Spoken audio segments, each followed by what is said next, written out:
mean, I like the guy. Yeah, he's like my buddy. There's not. It's like there's gonna be another unit. It's not the only unit ever.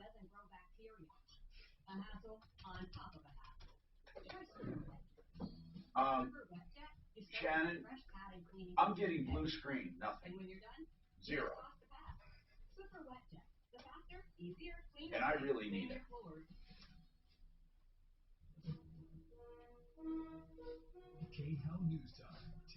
So what do I do here? What's my? We'll talk to you like always. Just talk. There's no. Yeah, well, there'll be a mic there. Now that mic is connected to that button right here. Look, somebody should have given you a I was a common man. That mic right there is on this button. This button. Is somebody coming in here? She said that you're getting a guest. Okay. I think we got this button for this mic. You swing it over and talk. Not this button. This one. This one does nothing because nothing's plugged into it. This is your volume for your headset. So that works for your headset. This works for your mic. Just on and off. It's that easy. If we talk.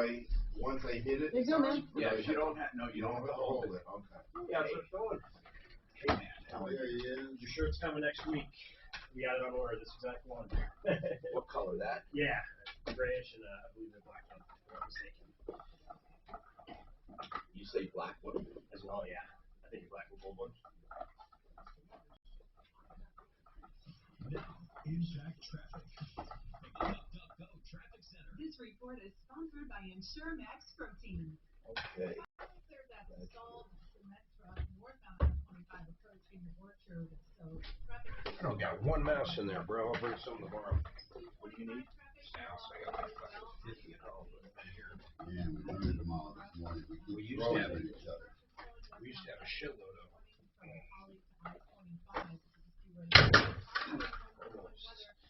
What's up, man? How's it going? You guys got the oil They're change? rebooting, right? Got what? Your guys' oil change on the car? Oh, Suzanne did this morning. Yeah. I came in with my daughter. Oh, this is going to be really fun. What's really fun? Blue screen. There we go. Can you reboot it? Well, where? They said they should. It maybe is rebooted. I thought Brown. It is absolutely not. Did Brown say it was fucked up? No. All I did was go hit Windows and it did that. It must have been fucked up for him too, huh? God damn, look at that. Hit Control Alt Delete, see if that brings up the reboot. You might get lucky. There you go. Now what? Task Manager. Now what? Nothing. There's nothing to reboot. I already looked at this. There's no reboot place. I looked.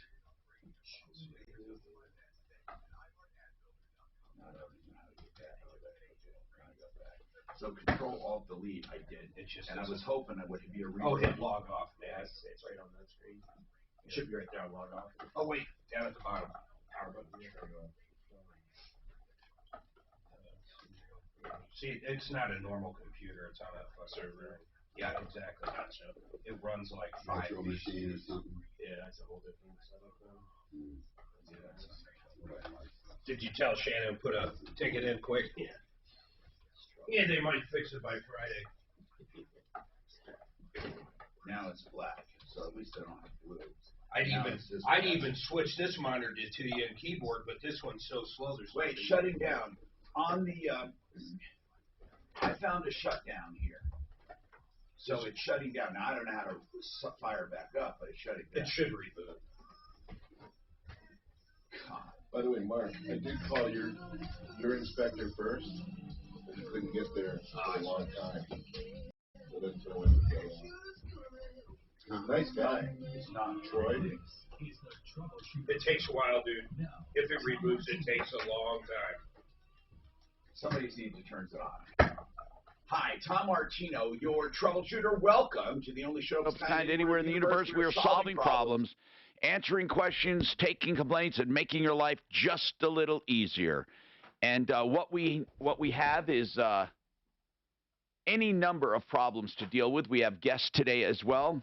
This hour brought to you by RealCBDThatWorks.com. That's RealCBDThatWorks.com for pain, inflammation, anti-anxiety, whatever you need, it's got.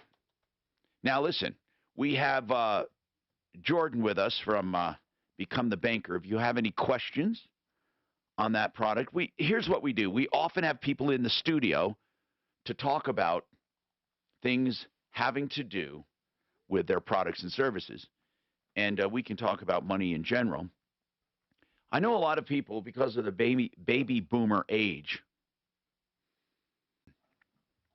a mandatory distribution is when you turn 70. Now, I know a lot of you younger people think that'll never happen, but when you turn 70, it is a time you must start drawing down retirement.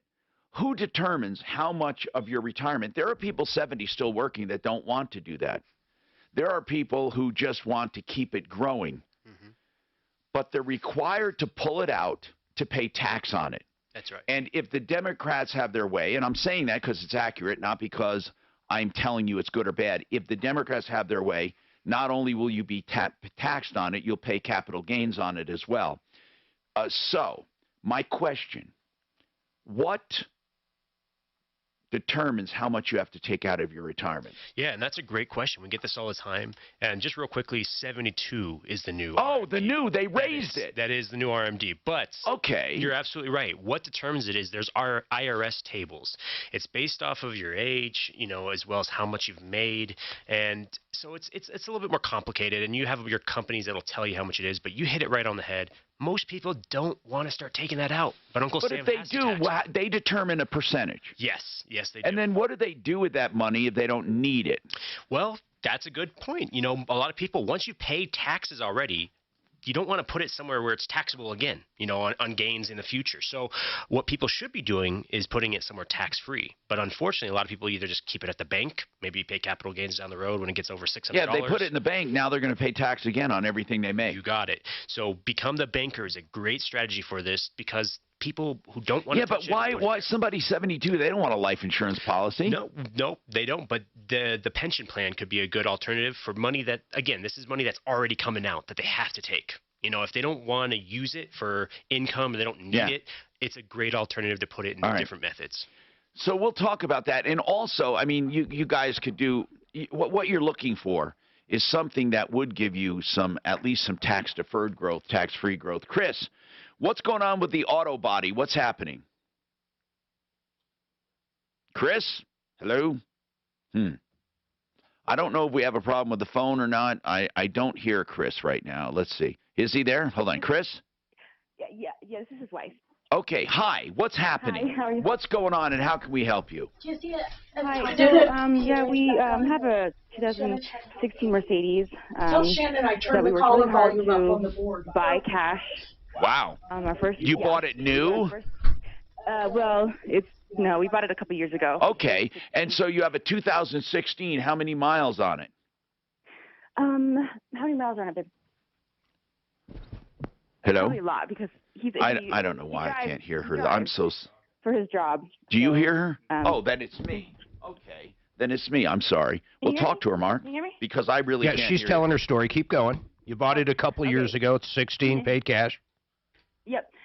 So my husband's a bail bondsman, so he drives a lot. So there's probably 80,000 miles. Well, that's got to be an exciting line of work. Okay, but he drives a lot. I get it. So what's going on with it? Now it's 2 years later. So what's going on? Yeah, thank you, Mark.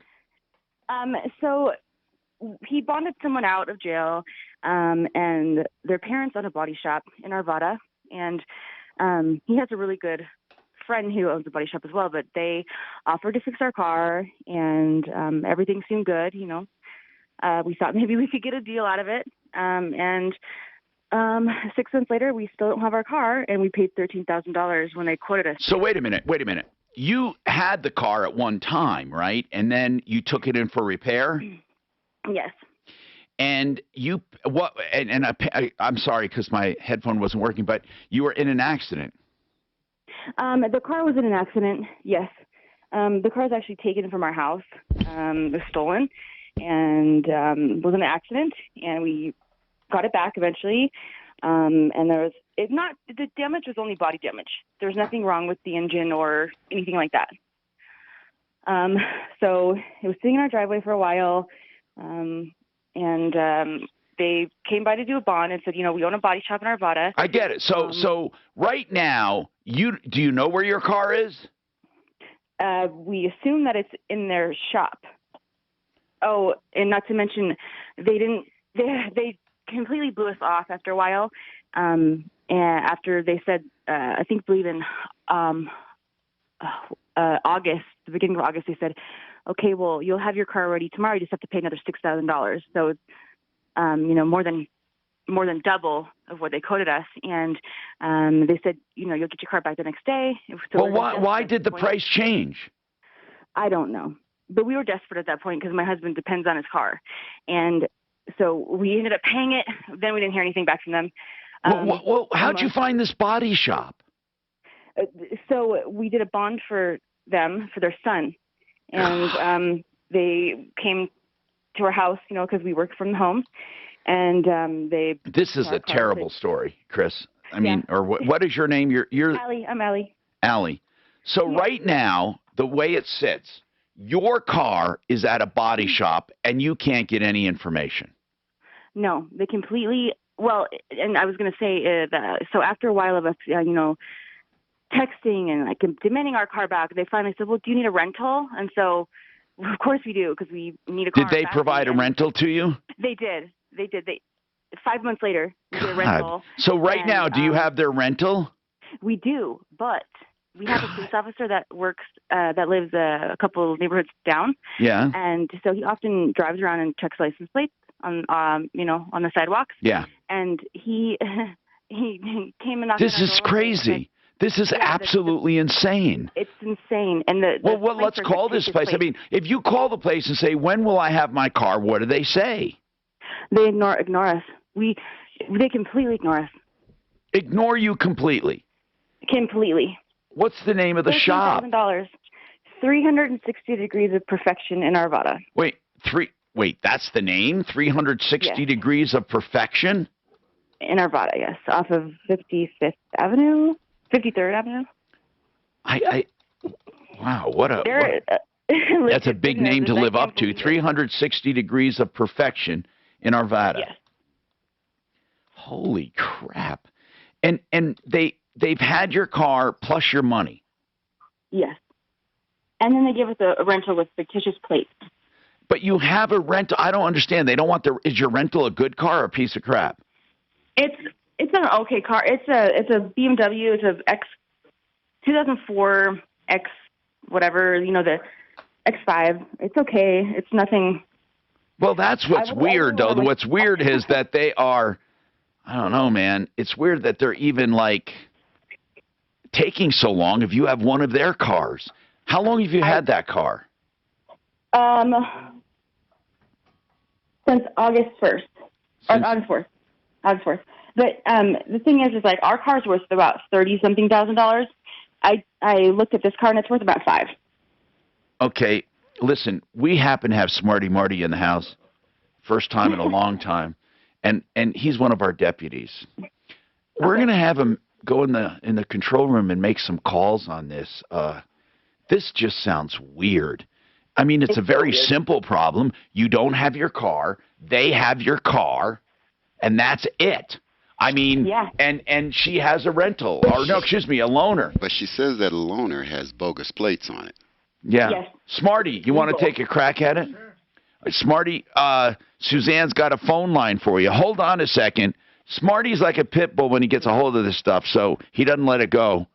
And now we have Michael. What's going on with Michael? Hi, Mr. Martino. Mr. Martino, thank you for taking my What's call. going on, man? What's going on? Thank you so much. Well, I actually had a question for Jordan today, the guest. I think his name is Jordan. And it's Jordan Chiano, and he works with Become the Banker, and also a pension for life they have as well. And go ahead. What's your question? Sure. Well, again, Tom, thank you so much for all the work you do. I'm a regular listener, and your show means a lot to me. But Thanks. Jordan, I'm 25 now. I was recently 24, just turned 25, and I had a question about freezing your Social Security number. So when you freeze your social security number, does this necessarily prevent people from being able to open accounts in your name? I was wondering if you could kind of elaborate. Well, hold on now. What do you mean by freezing your social security number? He means freezing your credit, I'm sure. Jordan may or may not know this, but we don't exactly understand what you mean by freezing your social security number. Do you mean putting a freeze on your credit? Well, specifically, I had heard on another program that if you request that your social security number is locked, but you're not locked, but just I don't know how to explain it, but if it's frozen, then not open up bank accounts in your name. Okay. I think you're talking about a credit freeze. And yes, Jordan knows about those. Mark knows about those. I know about those. Your name, if someone wants to open a bank account in your name, it often requires a credit report.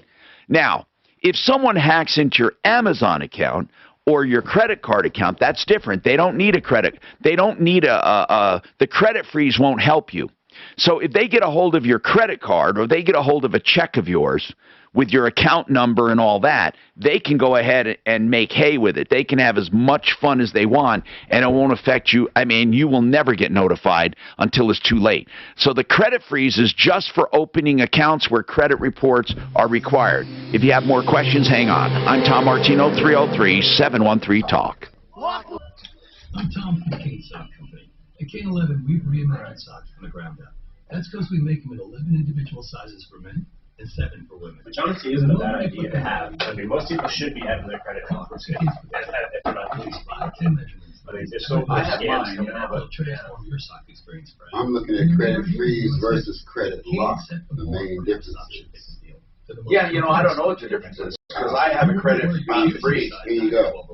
Credit freeze. Online, by phone, or by mail with PIN. That's how you get it. Credit lock. Online mobile app using a username and password. How they're regulated. Credit freeze is regulated by the state and federal law. Credit lock is a contract between you and a credit bureau. But don't they do exactly the same thing? Does it cost anything? Never for the credit freeze, and sometimes, but not always, for the credit lock.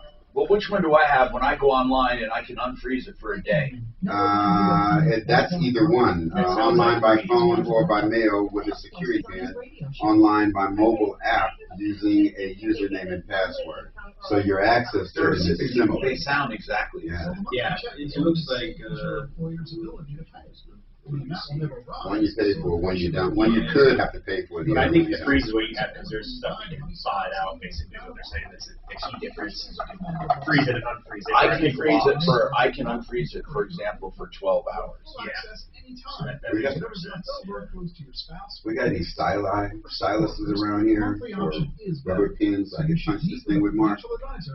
Stylus is something I can punch the screen with my fingers and do that to hit these. If I have one, I think. Oh, that would be beautiful. Yes.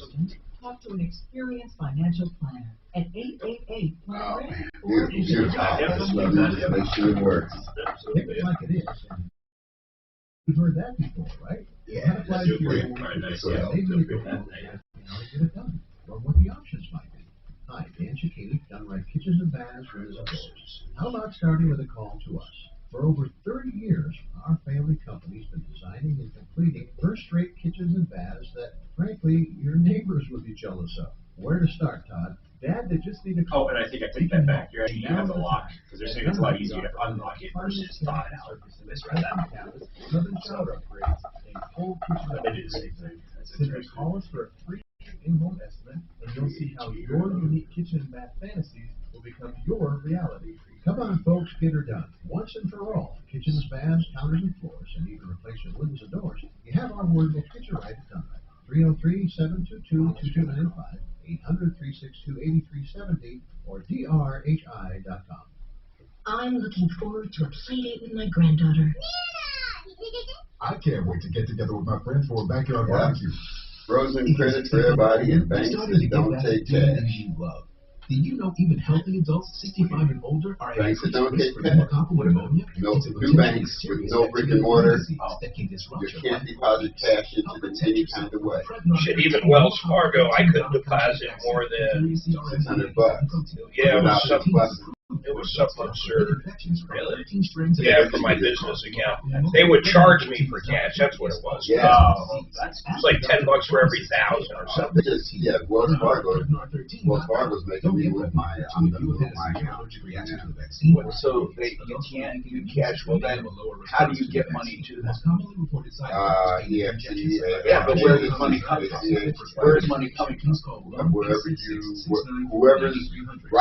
Whoever's paying you may need to establish ACH for you in order for you to get your money from them or hand you a paper check. They'll take cash, they just charge for it. If they don't have brick and mortar. And I don't know about personal accounts. I'm talking Yeah, a some of these business don't. account. Some of these don't have brick and mortar. Yeah, if they don't Where do you have send the money over the if internet? you can't walk in. No, if you have brick and mortar, you can't deposit cash. No, what I'm saying is it's like just the virtual bank. Yeah, you can't deposit cash. How could you? Nope, nothing but checks. You'd have to deposit it in another bank and transfer it to them. Really changed. That's fine. We're Not there's a lot of cash. We really shouldn't have cash at some point. No, soon we won't have cash, but then, well, like we were talking about the movies, that number is going to be on your arm, baby, and if you ain't got no time left, you're done. Yeah. I can't remember, there was a company many years back. It seemed like one of those marketing group people, but it was like those credit cards that had some kind of Slightly cooler for your Tuesday. electronic credit card that you can change the name of your account through it. So you keep on pressing it. Big changes on the way for Wednesday and That's Thursday. kinda cool. It's basically Apple Pay. Basically, but it was just actually one credit card that had all the additional things tied to it. You could just press it and swipe it and do whatever you want. I just never heard of it ever after that. It was one of the clients that told me that. I was like, well, so Visit insure.com. I never heard of them. He's not talking about it. He's tweeting about it. Takes a great self Hellcat's talking about tax camps like concentration camps. At 6:30 KL. I'm Tom Martino. Welcome to the show. Frank Duran, realestateman.com will do free market valuations for the asking. All you have to do is call him and get a market valuation to find out what your house will sell for in this crazy market. It's different than an appraisal or Zillow or any of those things because he goes in and talks about that neighborhood and what he has seen sell and what he can sell it for. Frank Duran, realestateman.com. There's absolutely no obligation to list. 303-920-1622. 303-920-1622.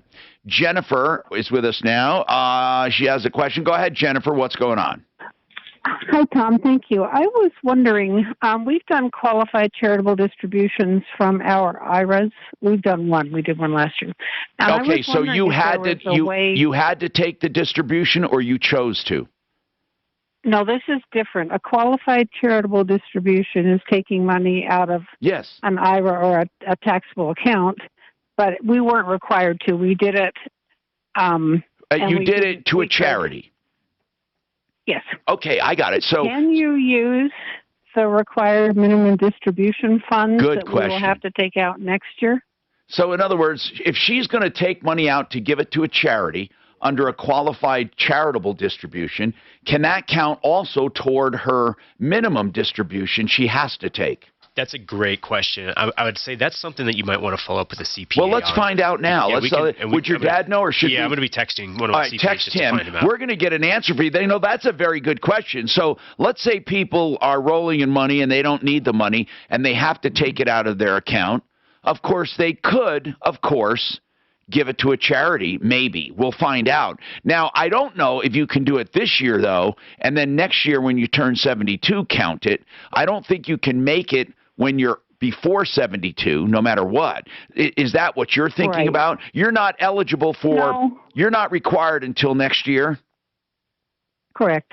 I don't know if you can do it now and then take it later. I don't need to do it now. No, I don't need to do it now. Okay. So let's see if you can wait, and make it part of your minimum distribution. We'll find that out Because that's a very good question. Hey, Suze, is Smarty Marty in there? Because we have a call, a follow-up. 303-713-TALK. He's on the phone getting that other problem. So I'll just take the beginning of this. Jenny, what's going on with you, Jenny? Hi, Tom. Well, Smarty Marty fixed my problem. Oh, he did? Okay, so what happened? Tell us the story. Well, basically, he was able to get me a phone number to talk to a body at the city, and I called them and told them the situation, and they told me they had received my paperwork, and my problem was resolved in July. So okay, so tell us what the original, I'm trying to find the original problem. Tell us what it was about. Oh, I'm sorry. No, that's okay. The original problem was I had received a delinquency notice on some parking tickets from the city of Denver. Yeah. I live in Boulder, and it was for my car, but these charges were from 2019, and I didn't purchase this vehicle until 2020. Yeah, it was someone else's car. It was at that time, and you said, wait a minute, this might be the correct car, but it's not the correct owner. That's correct, because the plates were not any plates that I had ever had. So it was from a law firm that I assumed as collection. So, you know, we had just kind of gone through rigmarole. This was the second notice that I had gotten. So Smarty Marty, he was able to go. I'm amazed at some of the red tape he can cut through. He was able to get you the right people to talk to. Yeah, he got me a phone number of someone exactly I could talk to, and they were so nice and very sympathetic, and I really appreciate Marty's effort. No, he's a great guy. Thank you for telling us. And people, this is what we try to tell you. We solve problems. We answer questions. We take complaints. We help. What media do you know that helps right now? Most media just pisses you off. More coming up. This is Denver's Talk Station with Michael Brown. And here's the question. When she turns 72 and she has to take the minimum distribution, can she do it as a qualified charitable distribution and not pay tax on it? Just go right from her account to the charity. But she said it's not mandatory she does it now. She can wait till she's 72. So that stuff about doing it now doesn't matter. Why wouldn't she just, what's the difference? So she just wrote a check out of anything. If she's got money to make it to a charitable, why not just take it out of your checking account, write it to the charitable, and take your money? There's no fucking difference. Because she doesn't want to pay tax on the money she gives to the charity. Okay. Yeah, but you don't pay tax on the money to the charity. Actually get a deduction, don't you? Okay. Let me put it to you this way. If she had to take 20 grand from her pension and put it in her account, she'd pay ordinary income. Correct. If she takes 20 grand and gives it to a charity, she would get a $20,000 deduction. That doesn't mean she gets a $20,000 credit. She gets a deduction, so she still pays tax. But once again, I don't see the difference. There's a big difference. It's more money the other way. TheArtOfGranite.com. The Art of Granite. You can get a price on the phone for your beautiful countertops of granite or marble or quartz or any other material. That's what he does. He direct stone imports and can get it to you, or you can buy it anywhere. He charges wholesale for materials. Even if you buy it somewhere else, he'll get it on his account wholesale. TheArtOfGranite.com. Also, any man-made material you may want. 303-386-5919. Tear out and haul away's free. The bathroom vanity's free when you do the kitchen. And remember, he'll give you a price on the phone. 303-386-5919. Hey, let me take a minute and talk about it. If you pass 10 grand, if you pass 10 grand across to the charity. If I give you 10 grand right now, and you're a tax deductible charity, I don't pay tax on that 10 grand. Yes, that's right. You don't. And if I take 10 grand the same year out of my 401k because I have to, and it's 10 grand, that's 10 grand I wouldn't pay tax on a deduction. You only get the percentage of your tax bracket. It's not a 100% wash. You get, I mean, it's still 10 grand is all I'm saying. You know, I understand, but you're not paying taxes on 10 grand. We should get Eric on.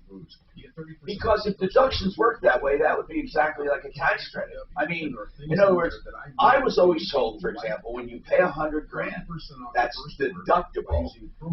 Say I'm in the 30% tax bracket.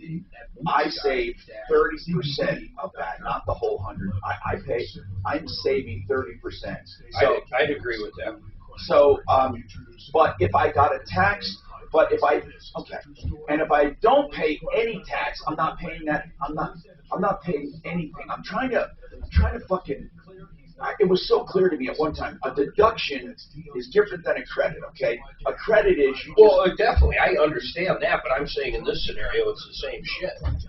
So if you take it out, we need an accountant if he can't get it. But if you took it and made a charitable contribution straight across, nothing happens at all. Yep. If you take it and make it, all you're saving is still it's still going to be whatever your tax bracket is. Pardon me, what is the question on line 2 in case he can't get an accountant? I didn't get to hear any of it. So I can tell whoever. At 72. You're required. They make so many different ones. They got a $300 tab and a when I turn 72, doesn't matter. I got to start taking distributions. At a certain amount? Yeah, the government tells me. Okay. Based on my age. Okay. The question is, can you give it directly to a charity? Okay.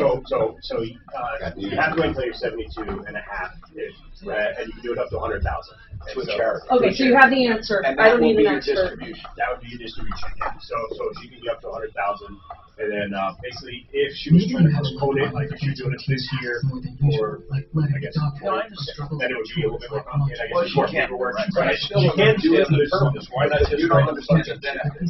Yeah, what's the difference? He's between saying, that? why You just not write a check for $100 grand and then take your $100 grand? Because Either way, it's the same deduction. You don't get 100%. I guess, yeah. First of all, you don't get 100% of a charitable deduction. You only get a percentage of your income. Well, whatever it is, it's still not going to change because that's still it will change, Mark. When if I make a deduction of 100 grand, I don't get a $100,000 deduction. That's what it is. I don't get a $100,000 deduction. I don't. I get a 30% of 100,000. I get a $30,000 deduction. But if you make the donation, or less. Right? No, Mark. There is something about it, and the deductions decrease the more you make. Yeah, but if you don't get 100% deduction on anything. A deduction is a percentage, not the whole thing. Yeah. It doesn't take away the whole thing from your gross income. Let's ask an accountant. We also need an accountant on talking about the difference between that and deduction. All I can say is it's a question about a deduction. I can explain. Let's just ask plain math questions about a deduction, and not mix it up with this because that's a good question. That's a really good question. Why can't you just do? It says, and just for the basic thing I'm reading here, it's saying that the QCD, the reason the difference between a regular IRA withdrawal on that would just be the amount is not taxes income and not included in adjustable gross income. That's the QCD side. Obviously, the IRA side, the amount is not taxes income, but is included in adjustable gross income. So the IRA side, if you just pulled it as of what he's saying, it would be in your gross income at the end of the year, where the QCD is not in gross income.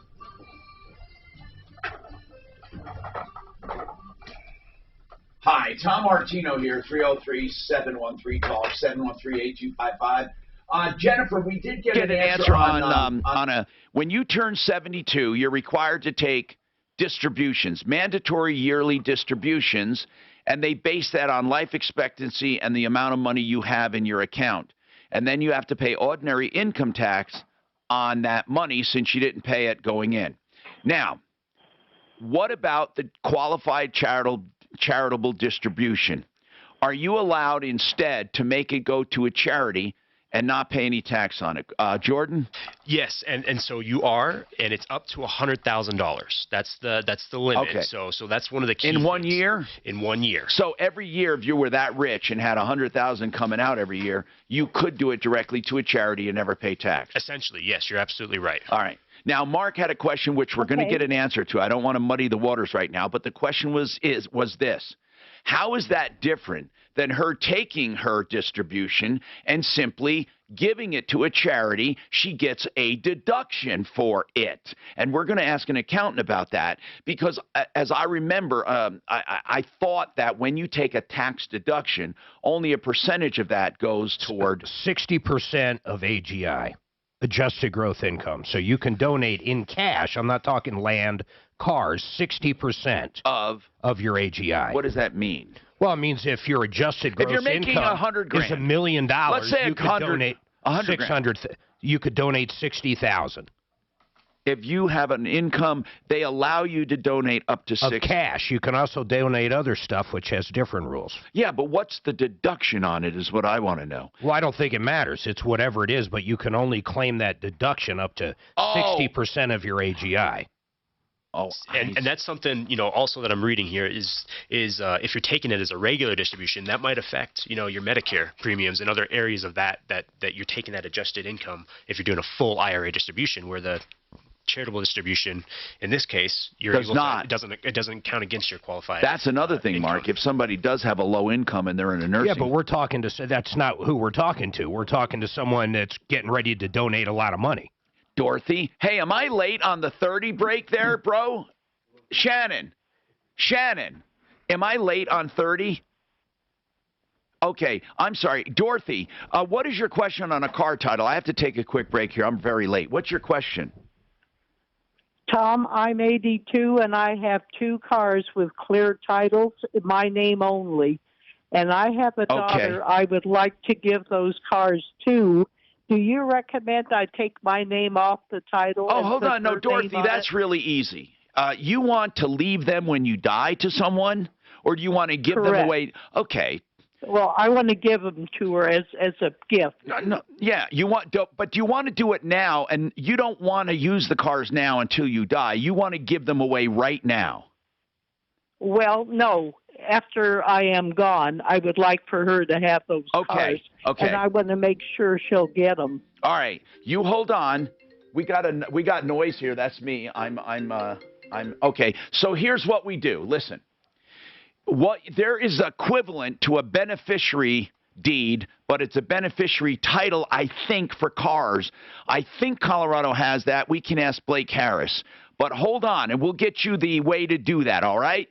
Now let's talk to an accountant, Mallory Smith with Smith Lovell CPAs. Hey, Mallory, we have a quick question. Okay, Tom. Here it is. When I take a deduction, let's say I take a deduction, I'm making $100,000, and I make a charitable contribution of $10,000 to someone. Do I get that full $10,000 deduction, and now I'm only paying tax on $90,000? Well, if you itemize, you would get that if you're asking that question. But what you could do, what I think you're taking it out of a pension plan. Well, yeah. Well, here's what we wondered. When you take out of a pension plan your minimum distribution, a woman wanted to know, if I have to take $10,000 out of my retirement, can I donate that under a charitable contribution? The answer is yes. It goes straight from the pension to the charity, and nothing happens. Okay, then Mark asked, well, what would be the difference if she took the $10,000 and just donated it? Wouldn't it be the same on her taxes? No. Why? That's what we don't understand. With the required minimum distributions, you could tell the stockbroker or who's ever handling the pension plan to go ahead, and they'll fill out the forms and do a direct, and they would do a direct to the charity donation to the charity, and that would reduce the amount of tax on the distribution. So if it's a $100,000 distribution and you gave 10 to charity, then you only get taxed on No, we understand that part, but here's what we're asking. If you put it on your Schedule A? What we're asking is if the distribution, let's do a realistic distribution. Let's say she has to take $10,000, and instead of taking it The accountant gives it directly to the charity. We know what happens there. Nothing happens to her taxes. She's just taxed on whatever income she has because that minimum distribution went straight to the charity, correct? Right, so it reduces how much she's... Right. Right. So, but Mark asked, what if she took the distribution of 10 grand and put it in her bank and then wrote a check to the charity? Wouldn't it be exactly the same, the net same with money on her taxes? No. Why? That's what we don't understand. Why?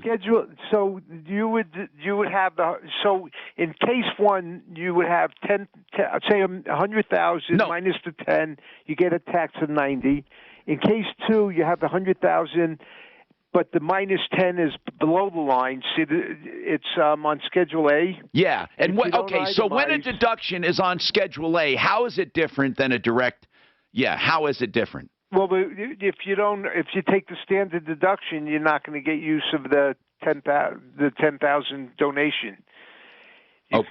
So, okay, let's say you do itemize. If it's possible that you do itemize, and you say you have a mortgage over the 25,000 or whatever, then you would be able to take advantage of the whole 10,000. And when you take advantage of the whole 10,000. Is it exactly the same as doing a qualified distribution directly to the charity? Well, it's sometimes it might be, but usually it wouldn't be because of different factors. Depends on your income, it sounds like, Mallory. I guess what we're asking is when 10,000 you just directly is above the line. Before itemized deductions so it's before it's part of adjusted gross income. Okay, so I guess what you're saying on Schedule A, all of your deductions added up. You don't necessarily get to subtract 100% of those deductions from your income, or do you? Right. Well, you do. But if the standard deduction's higher than the itemized deductions, and you're not going to do the itemized deductions, and you end up getting. I get it. There's a provision you get $300 for donations, so that's what you would get. But let's say you have deductions over the amount. Right. If it's over the minimum, let's say you have a lot of deductions. Do all of those deductions come directly off your income? Well. In general, maybe. See, that's the part we don't understand. There's limitation, like on state tax, anything over 10,000 on taxes. Yeah. Is not deductible now. Okay. So there's a lot of it's off the air. On Schedule A, there's a lot of things that you can't deduct. Okay. But if you get over the standard deduction, then so say the standard deduction is 25,000. Right. Married, filed jointly. Right. If you get to 30,000, then 5,000 is deductible. So if you were at 20,000 and then you did a $10,000 donation, you go to 30,000. You only get 5,000 of a extra deduction. I got it. So you're much better off. Just we have our clients. Take take as many of them as we can.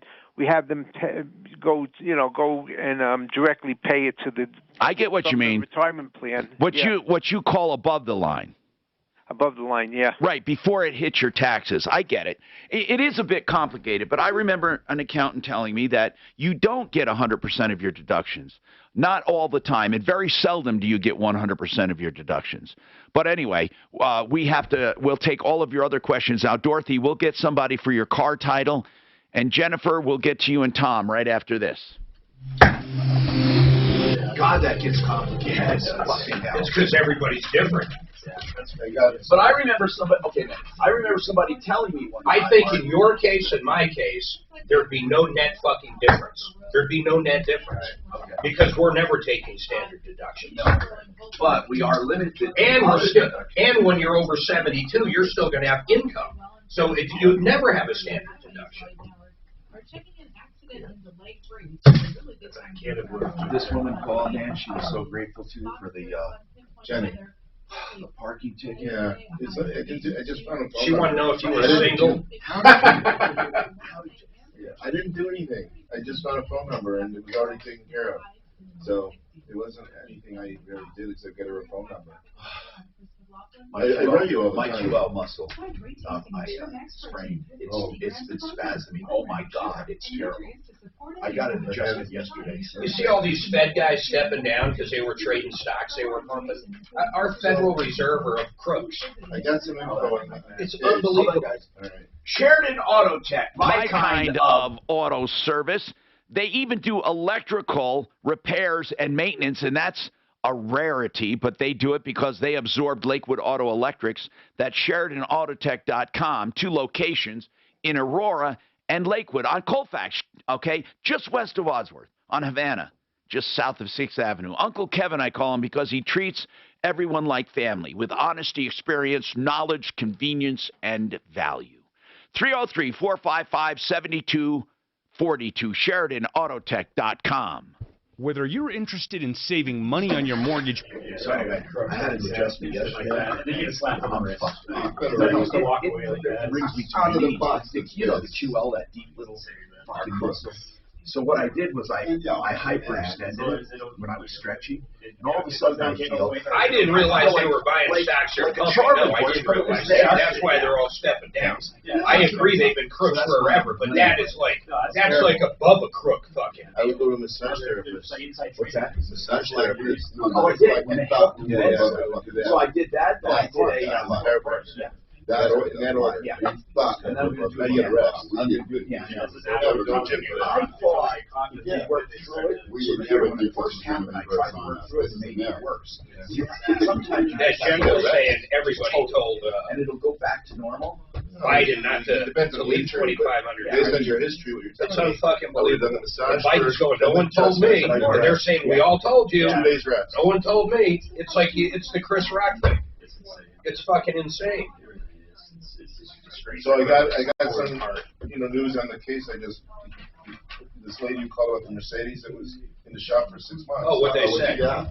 Well, it sounds like she's fucked. Which sounds like the owner doesn't answer the phone. I left the message. I didn't tell him who I was, just my name and phone number, because I don't want her to screen it.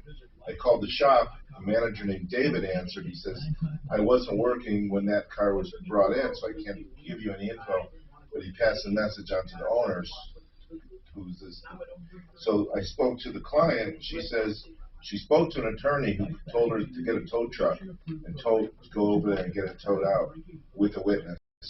She said the police won't do anything because it's a civil matter. And I told her to report it stolen. That's what I do. But she said the police say it's a civil matter. You just call the police. That doesn't matter. You report it stolen. They can't. Yeah. So then that's what I would do. I report it stolen. You imagine like you park at a restaurant, the valet just drives off with your car, and the cops tell you, "Oh, that's a civil matter." But the motherfucker left. Well, it doesn't I don't matter. know, It's but I a don't know civil if you matter. consider that the same because you willingly brought your car there the first time. You know, you willingly. She willingly gave it to the valet. It's the same shit, Marty. If someone won't give you your fucking car back later, and I'll tell her to report it. The North Major says report it. fuck yeah, report it stolen. What's the worst that can happen? Then you call, I'll tell you what, they write up a police report, and you fucking turn it into your insurance. There you go. Marty, and leave her with the valet example, because that is a street example. Okay. You're willing to give the keys to the valet, but if they drive off with You're supposed to bring the car back. I know, he took it off down the road. So I willingly took my car to a shop, and they disappeared. I'll tell her that, you know. At least you'll get a documentation, get a record. Then you turn it over to your insurance. If she has insurance, because she didn't have insurance on this. When I told her, doesn't you have insurance? She said, no. So well, what how happened? could she not have insurance on the 2016 Mercedes? What happened to the car? Well, she overpaid. She paid $13. No. What happened to the car, though? What did hubby do to the car? He ran into a tree? Oh, that part I didn't get. Okay. I didn't get the history. That's all they said. No engine trans and stuff like that. Mostly body. I didn't get the history of it, but it sounds like a real. Oh, and then she checks the ratings after the fact, and this company has terrible ratings. I still wonder why she didn't have insurance. I don't know the story on that. Why would you not have insurance I'll on tell a you this Mercedes? about bail bonds, people. Oh, there are these bail bonds people, and there are those I get bail it. bonds people. I get it. You don't know. Her husband could be a shady, who knows? They could be shy straight. So that's what it was about. Maybe they made some deals that we don't know about. Did you hear he drove 80,000 miles a year? She claims that she has text messages that the owners wanted her to commit insurance fraud. So I guess she did have insurance, or some sort of insurance. That's what I'm not. We got to find out if she had insurance, Tom. You never asked that question. This is the one you were saying. The lady, Chris, Allie and Chris, who did she have insurance? We just the one on the body shop. Yeah. So he called the owner when he answered the phone. If the insurance is paying for it all. She said she doesn't have insurance. Well, then what's the insurance fraud? Why did she? I don't know that. Insurance fraud. Well, just because he asked her doesn't mean she had insurance. He asked her to commit insurance fraud. Guys, I think you're right. I think you're shady as hell. Tom Martino here. Let's go straight to Blake Harris, attorney at law. BlakeHarrisLaw.com. 833 Ask Blake for everything estate related. So let's talk to Dorothy. Dorothy, you said after you pass, you want your cars to go directly to someone you know. Is that right, Dorothy? That's correct. And you want to know, is there something you can do now to the title where it would pass through to them without going to probate? Blake, is there anything she can do equivalent to a beneficiary's deed on a house? Blake? Yes, Yes, there is, Tom. There is a form that you can download. It's just Google Colorado Car Transfer at Death form. Colorado Car Transfer at Death form. Fill that out, and it works just like a beneficiary deed. I do recommend having a will as a backup in case anyone tries to contest it. But you can basically create a beneficiary deed for your car in Colorado. Thank you, Blake. So you can download the form online. Dorothy, do you have a computer? Yes. And it's called the what, Blake? Just Google Colorado Car Transfer at Death. You know what we can do? I think we can find it, Dorothy. Suze, let's find it for her and email it to her. The form on the online. We'll do that. Just get her information. Do you have an email? All she's got to do is Google CRS 42-6-110.5. Mark. That's the form. I know. Okay. We can email it to her. Dorothy. Easier.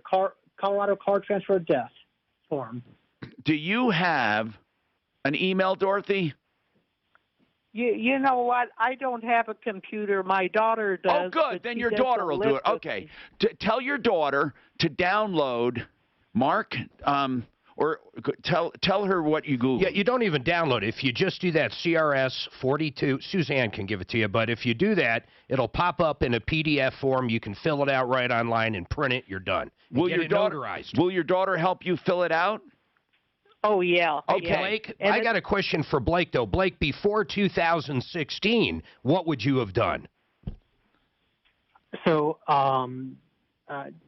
small estate affidavit. Okay. All right. So now it's easier. Blake Harris, thank you. 833 Ask Blake. Suze, can you make sure she gets that link to give to her daughter? Thank you very much. That's what we want to do. We want to help. Now, Jennifer, you have another question for Jordan. We'll try to get started on that. What's going on? Well, I'm the one with qualified charitable distribution, and I just had two quick follow-up questions. Good. Go ahead. We have, I don't know how many tax-deferred accounts we have. I'd have to look into it. But do you have to take an RMD from each one? Good question. No, you actually are able to take RMD. So basically, you add them all together? Yeah, you just have to get a total amount. And so you can take it all from just one account, or you can take it amongst all the accounts. But it's calculated based on all of the accounts. Correct. It is calculated on it, but the final dollar amount, you don't have to take it from all. You could just take it from one if you'd like. And that's a great question. Yeah, so as long as it's calculated. Now, does she get a notice saying, hey, Jennifer, you must take this amount? Yeah, so depending on where your money's do they know how many tax-deferred accounts she has? They do, and the sad thing is that they don't just give you that information. Basically, your companies, whoever your money's sitting with, they're the ones that are going to let you know, hey, this is your RMD that you have to take at whatever age. Okay, so in other words, she might get 4 notices of RMDs, and let's say they're all $5,000. Correct. Yep. So that means she has to take 20 from any one of those accounts. Correct. Or from all of them. You got it. Exactly. Do you get that, Jennifer? I did. That was actually the second question. Do they automatically do it, or do they notify you, or They can notify you be you, I think. preemptive They don't automatically do it. Yeah, they do not automatically do it. The company, and a lot of times, usually when you get the plans, you can set that in place beforehand. But a lot of times, they're going to ask you, do you want us to withhold the RMDs when you start taking money out, or do you want us to just give you the full check and you take care of it on yourself? Jennifer, do you have a lot of money in retirement? It's a substantial amount. Okay. Are you married? If not, we could do some. Oh, okay. We were going to do some matchmaking here. It's so could I call ahead of time and get it set up already with what we want to do? Yeah, and feel free to call us. But they may not know the exact amount until you are 72. That's the thing. Right, and if you call them, they could give you a rough idea, though. There's some calculations you can go. Just give us a call or call them. Yeah, and give them your number. 303-946-2364. That's 303-946-2364. And my name's Jordan Quijono. You're great. Thank you. All right. We got more coming up. Okay. I thought you would give out 779. I was about to, but I just had to go. I texted her and she's going to call back. I've got a great comparison. We'll come back to that. Yeah. What's your phone number? That's I want to send you this comparison. She gave reasons why they don't say wanted, it on. what their logic was reporting insurance fraud. It's horrible. This is, oh my God. They wanted her to get insurance and backdate the insurance. It's supposed to be the qualified side of it. At least you got a real fucking phone. Seriously, man, I respect that. Because there was no police report, it'd be easy for us to get insurance. It's not a fucking iPhone. They put coverage per month and then tell them to everything. Mark, what she said the insurance fraud was about was the company told her to get full coverage and then report it as damage later. Get the insurance now, then you'll report it in a month. And then they'll get their coverage of the repair. Oh my God! Get insurance after the fact, and then tell them the accident. There's no police report, so it'd be easy for us to do God! Would she have proof of that though? Text message. Are you shitting me? That's calling Dad. No, she doesn't. I don't know. Yeah, she has text messages from them saying to do this. Oh my God. I asked her to call back, so you'll talk to her. That's juicy, bro. And I told her you said the report is stolen, and I gave it to valet. Hey, turn that sound off so we're not on right now. I gotta ask Marty something.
Yeah, Cancel culture run amok on college campuses. Plus, businesses giving employees. We ain't talking about nothing, fellas. More on Tuesday. They're complaining about the This could be the biggest deal Frank ever got.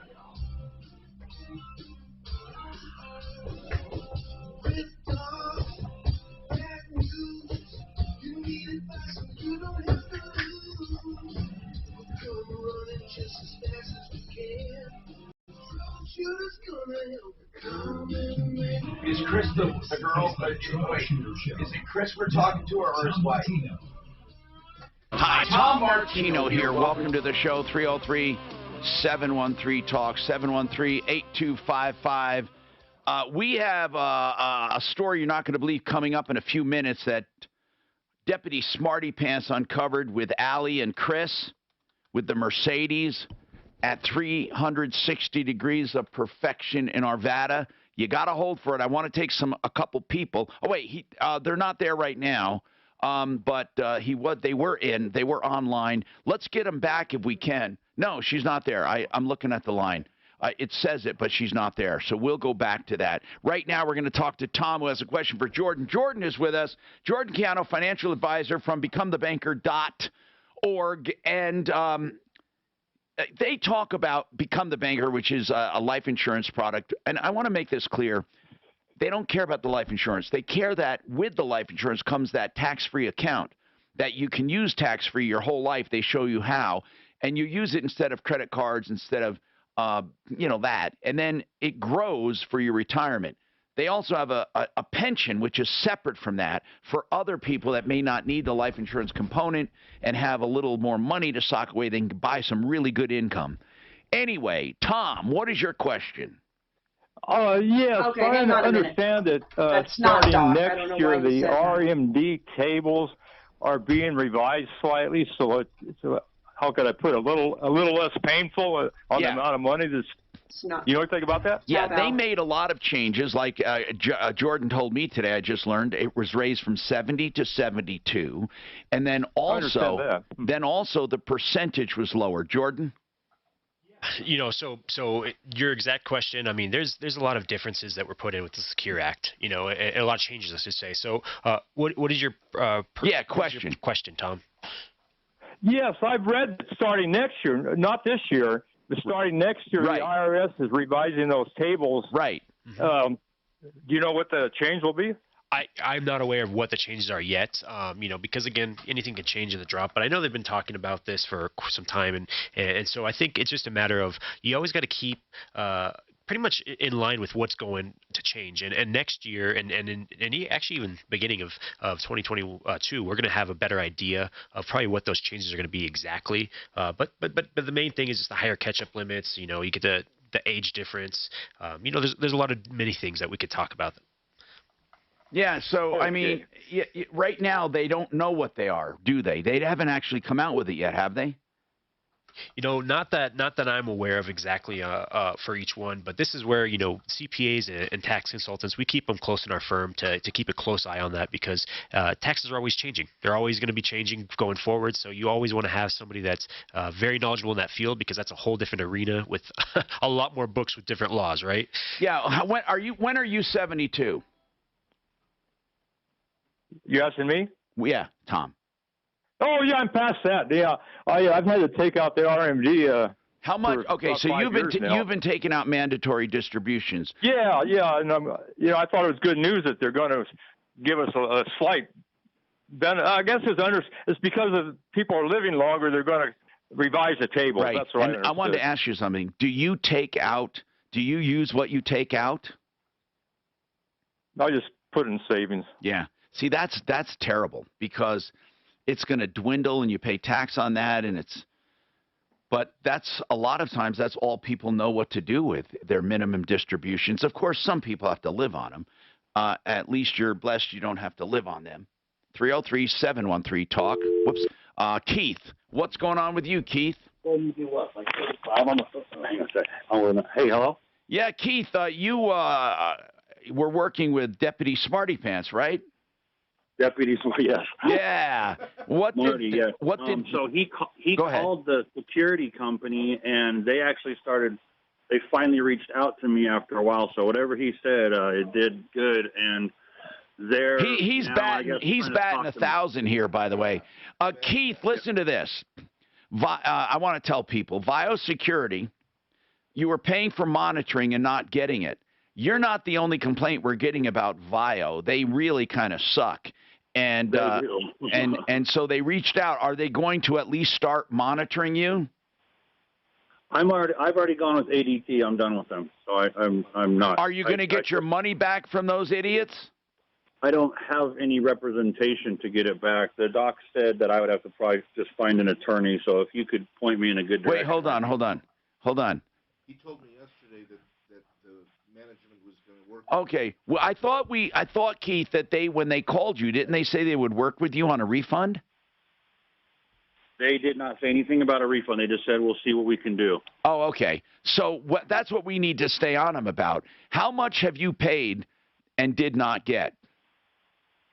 I mean, for years and years of... Wait a minute. How long have you been paying for monitoring that you weren't getting? Over maybe like a year and a half, almost 2 years. So, and that's at $62.99 a month. Just grab it, Doc. Just grab it. I mean, Marty, go ahead. And turn on the mic. Turn it on. Yeah. Go. No, not there, bro. Right there. Yeah, got it. Go ahead. Keith. Go ahead. Hi, Marty. Hey, yesterday you had informed me that Carlos had asked you to get some documentation together, and you should fax it over to him, and then he was going to review it and get back to you with with what they can do for you. Yeah, well, he wanted me to take some pictures because they basically threw up some wires. I mean, there's wires hanging out of my ceiling. Okay. The wires behind my TV so where the monitor and all the cameras are. You're saying you paid a year and a half and it never worked? Apparently, it never worked at all in that whole time. Well, you should get your money back, or you should sue them in small claims court. Right. I mean, how much total have you paid? I think there's an arbitration clause in that contract. I sent Marty a whole kind of itemized thing of what I think I'm due. Well, how much? Just give me an idea. How much? How much have you actually? How much have you actually paid? That's what I want to know. I would say anywhere up to $1,500 to $2,000 for just the payments per month, and then another $5,000 in stuff that was stolen. What? Wait. Oh, hold on. So you're trying to hold them responsible for the burglary? Tom, some of these contracts in the contract they disclaim it. No, if it's not, if they might say, we will pay up to X amount if our system is not working. Did it say it? Well, I asked him to review his contract. He's yeah. So Keith, I have for Vios, but GHS was the security before them, and then they switched to Vio. So like I did what you said, Tom. I blocked it. I got them off my account, so they can't debit my account. Good. And then they said still we're going to still send out your monthly statement, so you have to pay it. And I'm like, I just laughed. I was like, well, okay. You need to find a way to. Mark, do you know that there's a arbitration clause? What's the name of the company? Vio. Yes. How do you know? Because we've read enough of them, or I've skimmed And where through does arbitration take place, in California or something? That I don't remember. Well, Keith, you got to read your contract, man, and find out and invoke it and get this arbitration going. You should get your money back. Or we're just going to tell people. And plus, the guy said, just get this all together and send it back to me. What phone number were you using, Marty? I don't have it in front of me. Keith has it. Keith, what phone number? The main number that they yeah, because I want people to call Vio and say, you suck. And Martino's letting everyone know that you suck. And then as long as you suck, no one should use you. And this guy even had a burglary. But you know what? They won't care. This is just a call center. It's a call center. It's a call center? Yeah, I was able to get to the escalation department. That's who called him back. But do you have the number for the escalation department? Does anyone? Yeah, he does. Yeah, I want the main number is 1855. He has the escalation number. I want the escalation number, the higher number. Oh, okay. The escalation, I can get that. Hang on. Yeah, that's the number I want. For Carlos, that would be. Yeah. For Carlos. Come on, man. I know you can do it. Can you hold on? By the way, Keith. Can you hold on? Just Keith, look for that number. Don't hang up. Also, I want you to copy your contract to us. Hold on. Okay. James, what is your comment on IRAs? James? Yes, Tom. Yes, Tom. Yes. First, I just want to thank you for your help. I used XL Roofing 2 summers ago. Did a great job. Didn't want a penny till it was done. We love them. I've used Fix It 24/7 for my furnace. Excellent. They're great, and I've used Plumbline. Good. So your advice is invaluable. Well, thank you. I really appreciate that. So what about IRAs, sir? Well, I have one comment. One thing you can do if you're taking money out of an IRA and you have to pay taxes on it, you don't want to put it somewhere where you pay taxes again, you can put it into a Roth IRA. Ah, okay. It's just tax-free. You don't have to pay any money when you withdraw from a Roth. But you do have to pay it when you draw it out of your retirement. Yes. You can just switch it from a regular IRA to a Roth IRA. Yeah. But you have to claim that amount that you took out as income. But from then on, it's tax-free. I see what you're saying, but you pay once, it hurts, and then you do that. You know, okay, and, you know, some crazy people were doing this. They were taking out all of their money, just paying the tax, getting it done, because they're afraid tax rates are going to skyrocket, and then putting it in another investment product. They've been some people that turn 69 have been taking it all and just paying it and saying, the hell with you. Now you can never tax me again if I get another product. And the only caveat with what that guy said, I like the idea, and for most people it would work, but the Roth has a cap each year. Yeah, it's a limitation. Yeah, if you've got to take 50,000 out, you can't even put close to that in a Roth. We have more coming up. The Tree Farm's 50-cent tree sale is going on now. Buy the first carry-out size tree at regular price. Yesterday he told me Carlos wants to help him, and now he's saying, yeah, he does want to help. I'm supposed to take pictures. They're going to try to help him get it fixed. So that company, they got a spot coming up, guys. I don't know. So, hey, that's better than not working one. You know, it's getting toward the first of the month. Guess what I'm going to do? I'm going to have Rocky Mountain IV medics in my office. Actually, I'll have them right here in the studio while I'm doing the show. You can have them in the comfort of your home, in the comfort of your kitchen, in the comfort of your living room, in the comfort of your office, whatever you want. RockyMountainIVMedics.com, and you won't pay any more than you would going to an IV bar. So why go to that place where they line you up in recliners like cattle when you can do it at home, and you get medical professionals to do it in your home? RockyMountainIVMedics.com. You can call or text for same-day appointments. Hangovers, migraines, if you're sick, if you have COVID, whatever you need, it's a great therapy. Hydration, 720-987-2155, 720-987-2155. Countertops, they can make a kitchen. TheArtOfGranite.com will give you a price for your project. Just call them and give them an idea of what you got. They can do that because all materials are wholesale. Whether it's natural stone that they import or any other man-made surface, you get it wholesale. They also tear out and haul away free. They do the bathroom free when you do the kitchen, and they freely give prices on the phone. 303-386-5919. That's 386-5919. Research. I just got a few tables for the RFPs. I'm going to text it to you just so you have it. The new ones? Yeah. So for 2021, I guess the RFP was for 2022. No, I don't need them now. Okay. It's only going to piss me off. Give me an idea. Well, it gives you a comparison year by year, but basically, give me what does it go by, the amount? Yeah, the age? It's a percentage. So by your age. So yeah, you go to age and you have a percentage based off your age. So, okay, so 72 is how much? 72 is 3.91%. Oh, that's not per account. You know, so about 4% per account. No. So you're telling me. That's RFP. So on 10 million. So let's say on $10 million. You fucking are going to pay. Basically 3.91. ZipRecruiter.com/radio. Again, how much does that come to? $391,000. Yeah. $391,000. That's ZipRecruiter.com. Yeah, you just fucking lose? Yeah. That's how it is. They just get away. It's that disgusting. That's why people push so hard on the Roth. And even like you said, I mean, the Roth suck because you can't quickly over 7,000. That's your limit. So, and then I have to pay income on that. Yeah, that goes towards your income brackets, right? Yeah. And they're made right here. So at the end of the year, it's so that's where. You know, I mean, beforehand, I mean, you don't have to yet, right? No, I have. I'm 69, 68. So that's where I got 4 years. I made shit at 69. I might want to take it out. Just take it out. I mean, what, taxes are not going to be lower. They'll never be lower. No, but it's still growing tax free. Yeah, but why? I'm going to send you a table so you have just for future people that call in. But the hard one table. I face approximately $391,000 that I have to take mandatory.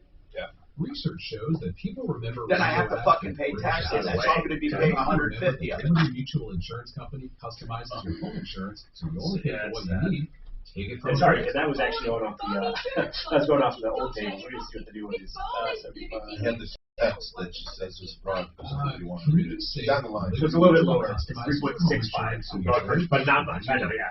33, I guess. 300 grand right now. You look at 30 grand. Yeah, I changed 30 grand. So you add all your accounts and you have to take that percentage. You have to. Otherwise, they'll penalize you for 50%. Right. And divorce delivery one of law's hardest blows. Relationships you counted on are suddenly gone. What are you going to do with it? For more than 30 years, Cordell & Cordell has guided men through the challenges of divorce. You're not alone. Call Cordell & Cordell. Schedule an appointment. Good for what they're doing for us.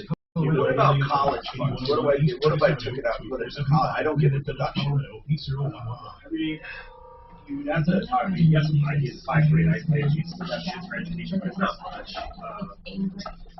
I get to fund that. Yeah, you can fund it. I don't know how much the actual deduction is, but it's like around 5%. Yeah. I'm not sure what's real anymore. Listen to see. What does that mean? It means it ain't shit, dude.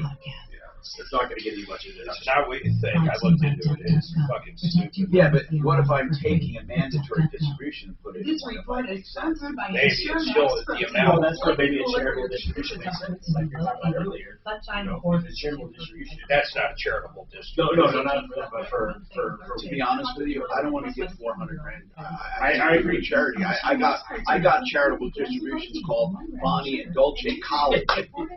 Yeah, I hear you. But that's like $2 fucking million. Absolutely. So that's like you said, it might be something to do beforehand. Don't wait till it happens. Try to get beforehand. Hi, Tom Martino here. 303-713 Talk. Renew Home Innovations, beautiful bathrooms. They do the shower, they do the tub, they do combinations, they customize them to you with American Standard fixtures and wall systems that require no maintenance. You will love it. And they have plenty in stock. Unlike a lot of these people, they planned ahead. Talk to Nick and the team at renewhomeinnovations.com for special discounts for seniors and veterans. 303-904-2000. Of course, their regular prices aren't bad anyway. 303-904-2000. renewhomeinnovations.com. Now, let's talk and get helping people. My God, there's so much to think about in this world. Thank goodness we have people to help you. Chris, this is unbelievable to me. Unbelievable. Now, you took a car into a body shop, and they basically don't know where it is, or they're not answering, or what's going on? Is this Chris, or is this Allie? This is Chris. It's Chris this time. Now, let's talk about this, Chris, because this has me worried. Yes, sir. What is how long ago did you take your Mercedes to that place? The date was March 31st of 2021 that I had it dropped off at their shop. Okay, you dropped it off. You dropped off your Mercedes, and it needed to be fixed, but you did not have insurance. I had insurance, but we had some personal and family medical issues going on, so I was trying to minimize my bills as much as I could. So I had insurance, but I only had liability insurance. Oh, that's okay. So you didn't have, you did not have collision. Exactly. What happened to the car? One of my clients had stole the keys when they came here and decided to come back and take my car, and it got wrecked. Oh, so you did not have that comprehensive either? No, sir. And I was trying to get the house insurance to pay for it, and they weren't having it either. So okay, so but this is what's really important. I want people to hear. You dropped your car off there March 31st, 2020. You did not have comp insurance to pay for it. So yes, sir. They even went so far and suggested how you can commit insurance fraud. Yeah, they suggested to me that I, while the car's in their shop, get full coverage insurance, let about a month of time elapse, and then call them and tell them, because there was no police report or anything of the car being... And hold on, and they said at the body shop they would back you up. They suggested that I do that, and obviously they knew the car was damaged beforehand, so they would go ahead and play ball with you. Yes, sir. But now people want to know. Well, how do you prove? How do you prove they really said that? And you have a text message. Yes, sir. And this text message from Body Shop says something I want to read here. Okay? I'm going to read it. Yes. Here's what it says. The reason I ask about insurance is you maybe could say it just happened if there is no police report, when you could say the city was on accident alert. So what do you have any more texts saying something like that? Like, did he actually say to buy insurance? That does indicate he's encouraging you to lie about when it happened. That's for sure. And you were honest enough, the two of you, you didn't do that. You could have done that. Yeah, no, sir.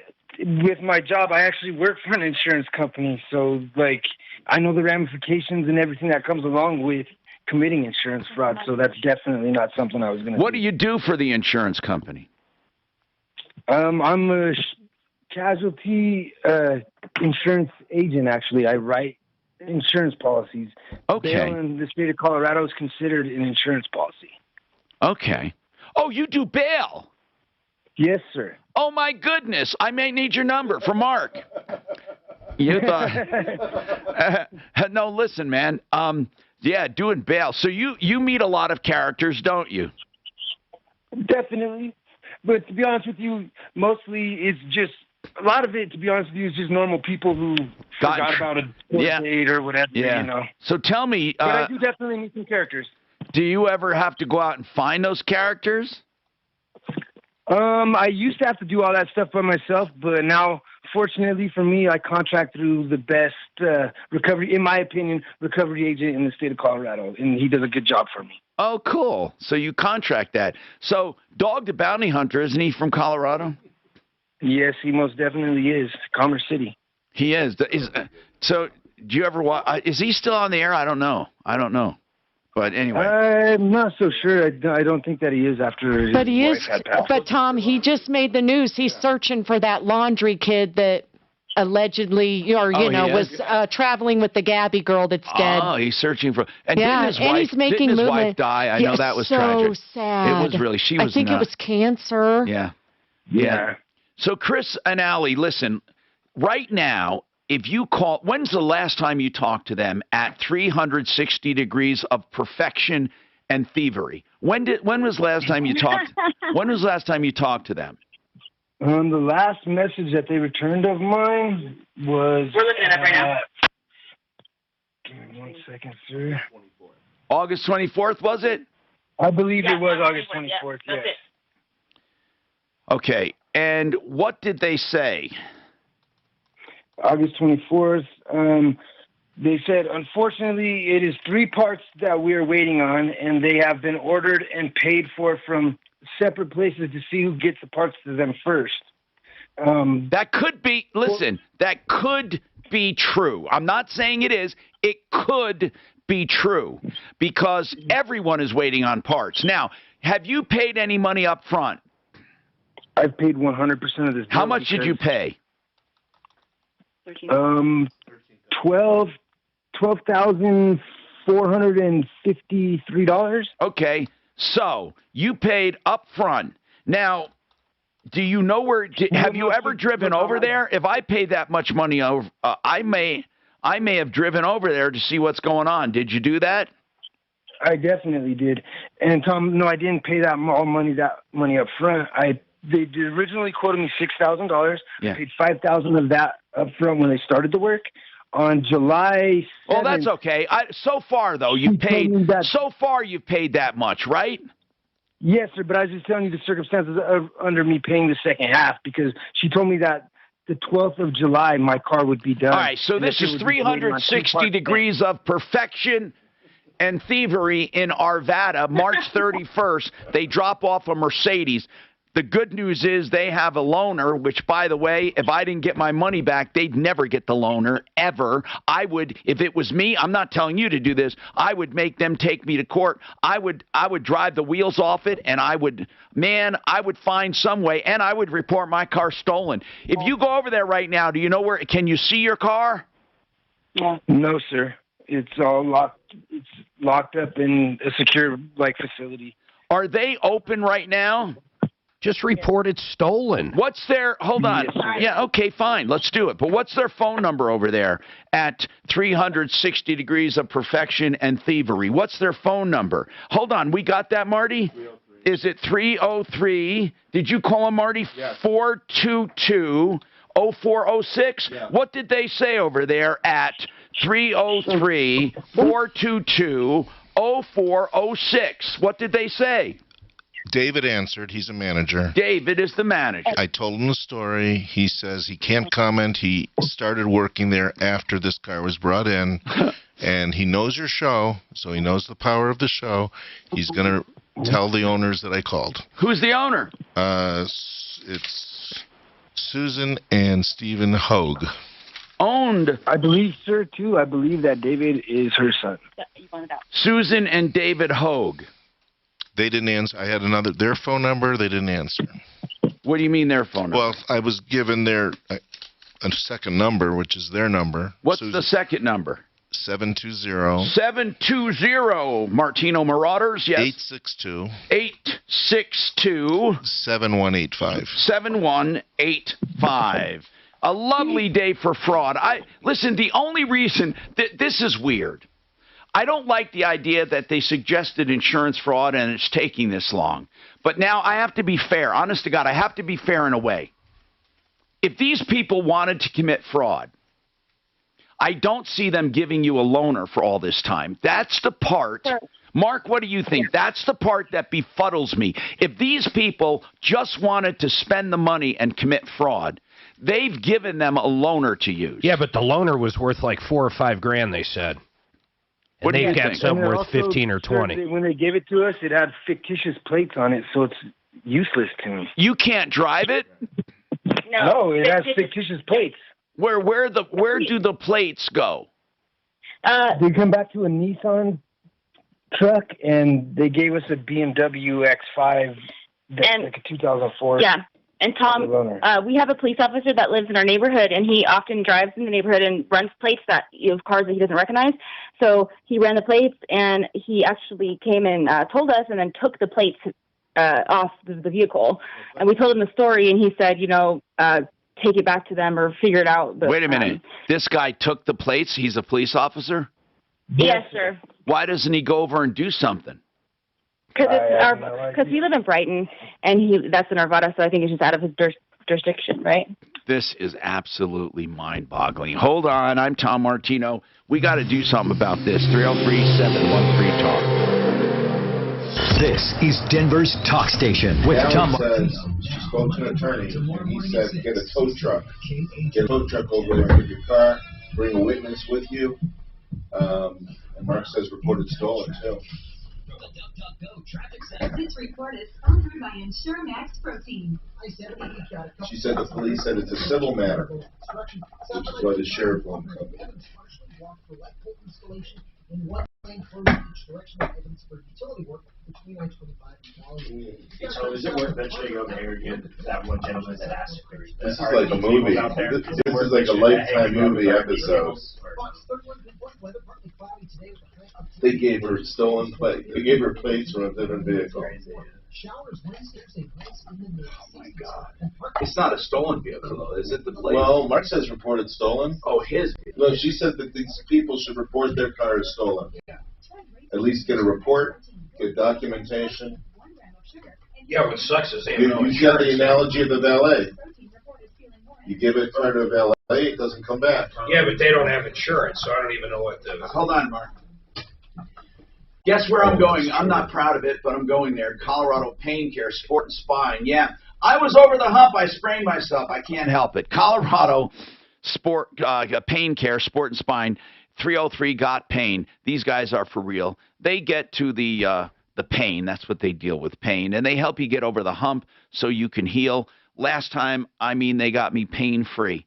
Yeah, sometimes you injure yourself. Sometimes it's chronic all the time. Sometimes it's just a short, acute pain. Whatever it is, 303 Got Pain. Time to talk about Ideal Home Loans for your next Ideal Home Loan, because they are Ideal Home Loans. You may not like what I'm doing, Marty, but I'm going to do it. I would also recommend I'm going to get a trigger point. A pool. Get into a swimming pool. Walk around, stretch in a swimming pool. I've had similar stuff at home. Okay.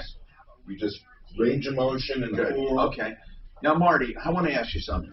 It's really the QL right there, and then it's really deep in there. So it's right here. It's not the bone, but it's the muscle. So, can I do any working out at all? I wouldn't. Not even because everything. I know. Okay. Got it. Okay. For 2 days. Okay. Okay. And I would get into a pool and walk. I got it. And do this. All right. Do that. All right. Do everything that you would normally do at the PT office. Right. In water, underwater. But everything kind of refers to the back wall exercise, doesn't it? In a way. We were taught in school, always look at the joint above. So, including that, look higher up too. So if there's a knee, look at the hip. If there's an ankle, look at the knee. That was the first thing they taught us. Oftentimes it's true. Wherever the pain is might not be the source. Like if I have a knee problem, it could be the hip. When you correct the hip, then the knee pain goes away. Interesting. The head. Yeah, well, a lot. Yeah. But in this case, you have muscle. You showed me where it was, and I would, if I was your chiropractor, I'd do just the whole spine, and that's what I did. I would do upper. Yeah. There, I'd be careful with the low. I would go into the pool, only because I have direct experience doing that. I went to my orthopod with a problem. He said, get into a pool, and I did, and he told me just go through all the range of motions multiple times, as many times as you can, because the water will keep you from injuring yourself. Don't do that stretch. Well, you can stretch slowly. Slowly. Just do everything slow. And if it starts to hurt, back off. Yeah, okay.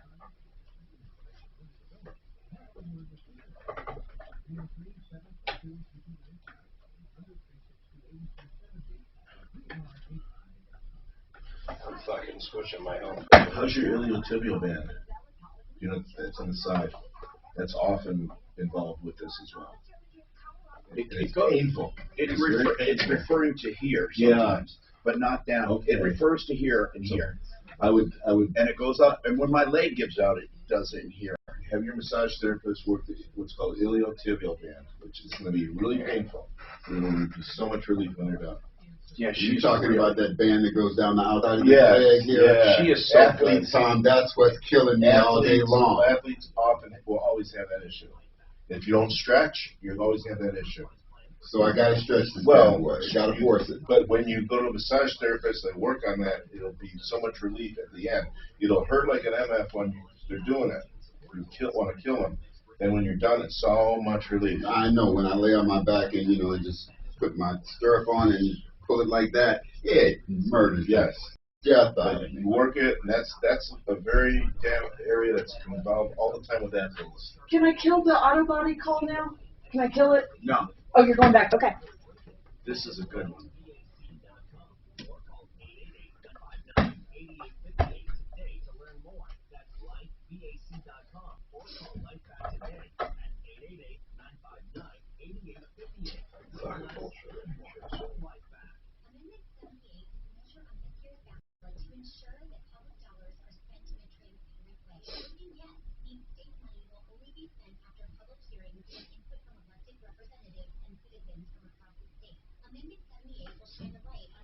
Mark, I'm leaving early on Thursday. I got a doctor appointment.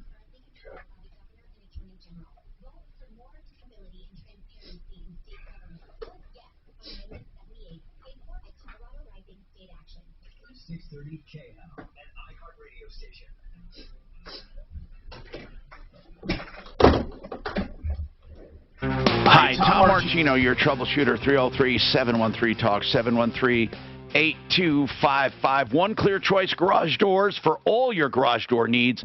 And that means openers, that means doors, that means springs, that means hinges, hinge bolts, anything you need, they do. And they have all of their prices clearly disclosed on their website, oneclearchoicedoors.com.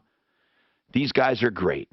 720-370-3987. When you think garage doors, think oneclearchoicedoors.com. Now, let's keep going here. And, we're going to go back to that auto body issue when we're going to try calling them once again. But it's really important that you figure, about 360 degrees of perfection and thievery in Arvada.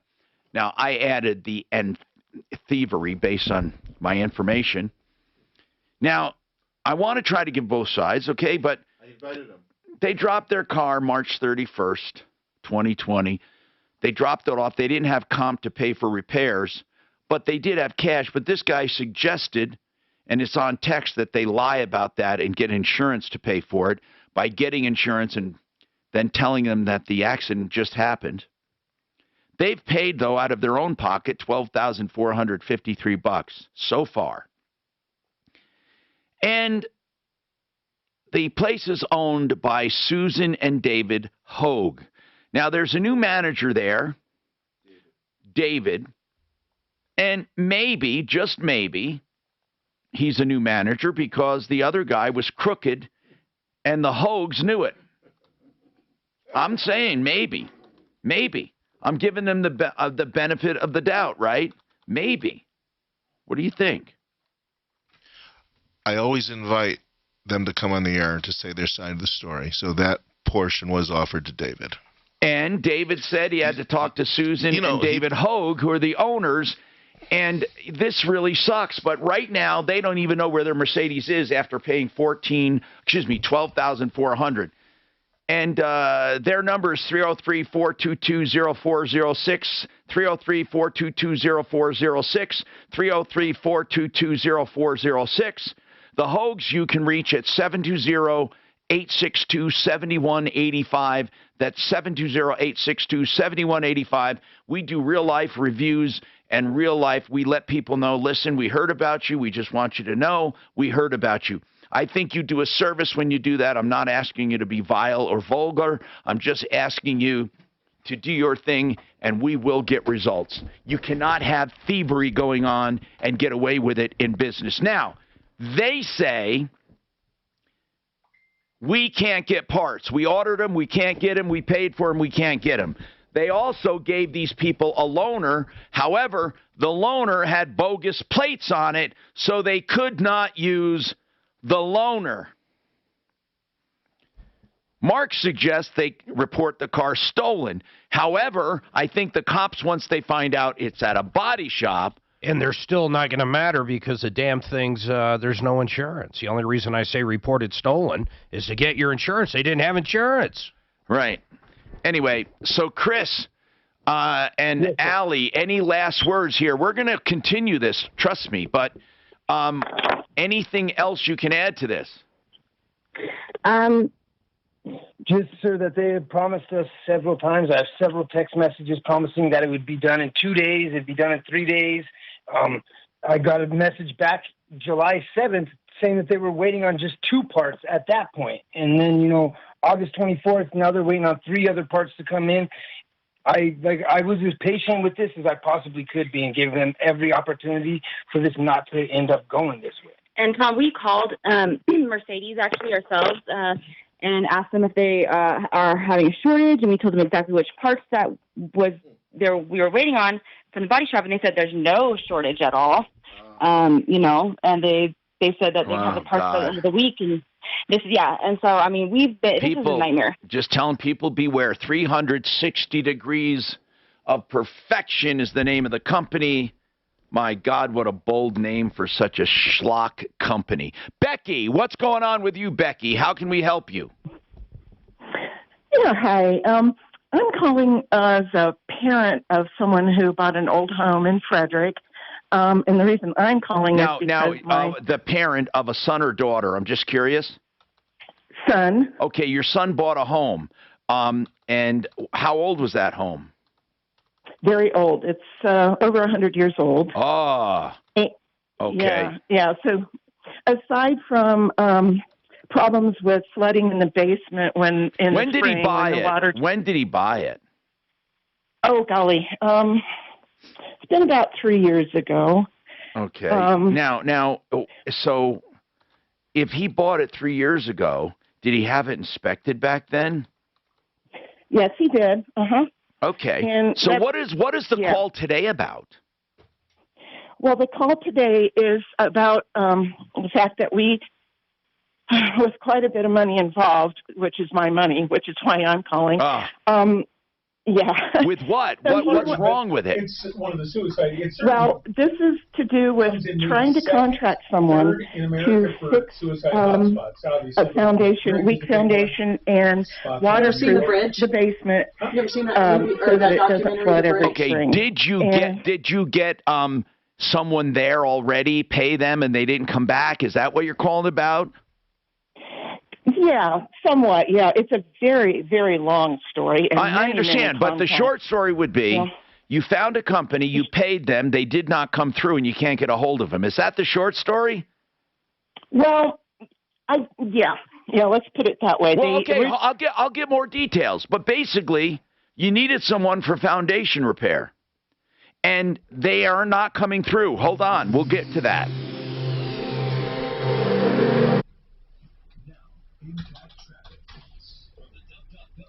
You know, everyone says it's a long story, but it really isn't.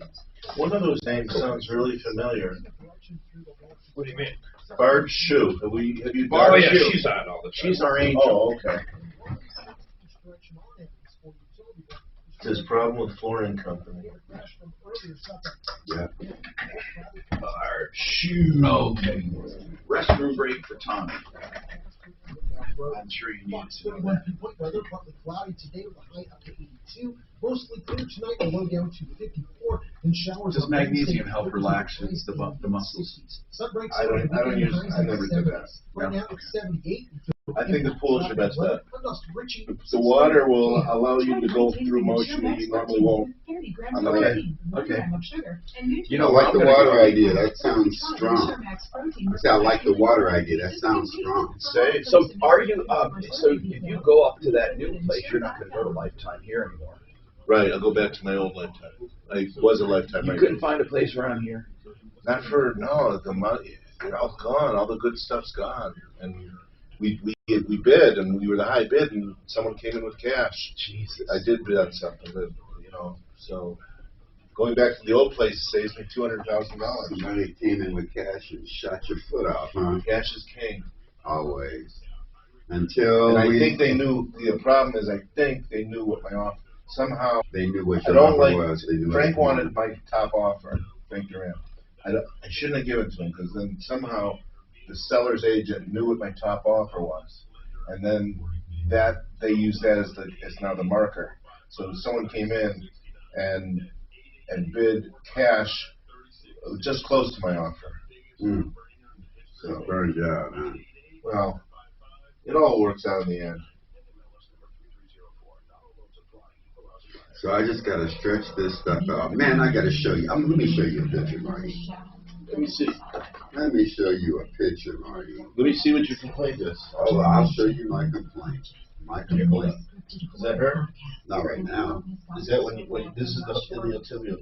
Yeah, this whole string down here and down that way. That whole just jack. but it's because of L4, L5, L5S1. What about it? I'll show you that picture. Show me your X-rays. Then you'll shut the MRI, and then you'll see what I'm talking about. Where's that bad? There it is. So what were your symptoms that you had to get an MRI? My symptoms that I had to get an MRI. I got up one morning and fucking couldn't move. Okay, this is the top end. And that's where they That's says the bottom. here's the pinch. Pinch. Yeah. I'm Tom from the Sock Company. At Kane 11, we reimagined socks from the ground up. That's because So what's the recommendation? The ultimate recommendation. Who ordered the MRI? What kind of physician? Orthopedist or chiropractor? It was I think it was an orthopedist. I went to my regular doctor. She did an X-ray, had an X-ray done. After the X-ray, she referred me out to an ortho. And they had me in and looked at it and looked at this and looked at that, and they immediately said surgery. I said, so no shots and no physical therapy first? They said, sure, we'll refer you out for physical therapy. I went out for physical therapy. It seemed like it was working for a couple of days. Then on the third day, my ass couldn't get out of bed again. Okay. All right. So with that, I started talking to them about, let me see if I can get one of them shots, blockage or something or other. Went to see about that. I had that on August the 16th. Yeah, but that's not a good thing. That's not a good thing. I already know it's not. The bottom of my fucking Temporary. foot is temporary. And not only is it temporary, They could damage you with those shots. the bottom of my foot is numb. The right side of my toe is fucking numb. It's crazy. So I'm going to go visit Colorado Pain Care and see what they got to say. Did they say if this is herniated? Did they use the word herniation? No, they did not use herniation. That's good. Yeah, they did not use herniation. You have arthritis here. Yeah, they know I have a degenerative back. I just wanted to double check. I do too. It's a common. Just because your arthritis doesn't mean you're pain. Right. I know. I would want. I'll tell you what I would order for you. You go to Colorado. Oh, I'm sorry. I'm sure they have. You sent me the. Yeah, this is our jump by saying you have to question when do you have to take off? When that's going to be on the phone. So I will lay on my feet or an angle like that. Well, somebody is about those RVs. I know they literally pull them. I know they're pulling. Okay, I say I lay on my feet. Right. Just say that there's reversal table. Lay on my feet with an angle about not upside down, with an angle about like that. And I did. So what's the So last I'm going to Well, I just show know you that he had asked me to come there. Right. I Okay. didn't know permanent. So we want to show it, pull it out, separated, and then you want to strengthen it. Yeah, that's the big one, yeah. And then you got to work on strengthening so it doesn't go back. Yes. So I work Okay. before. Well, you work that back muscles, those back muscles.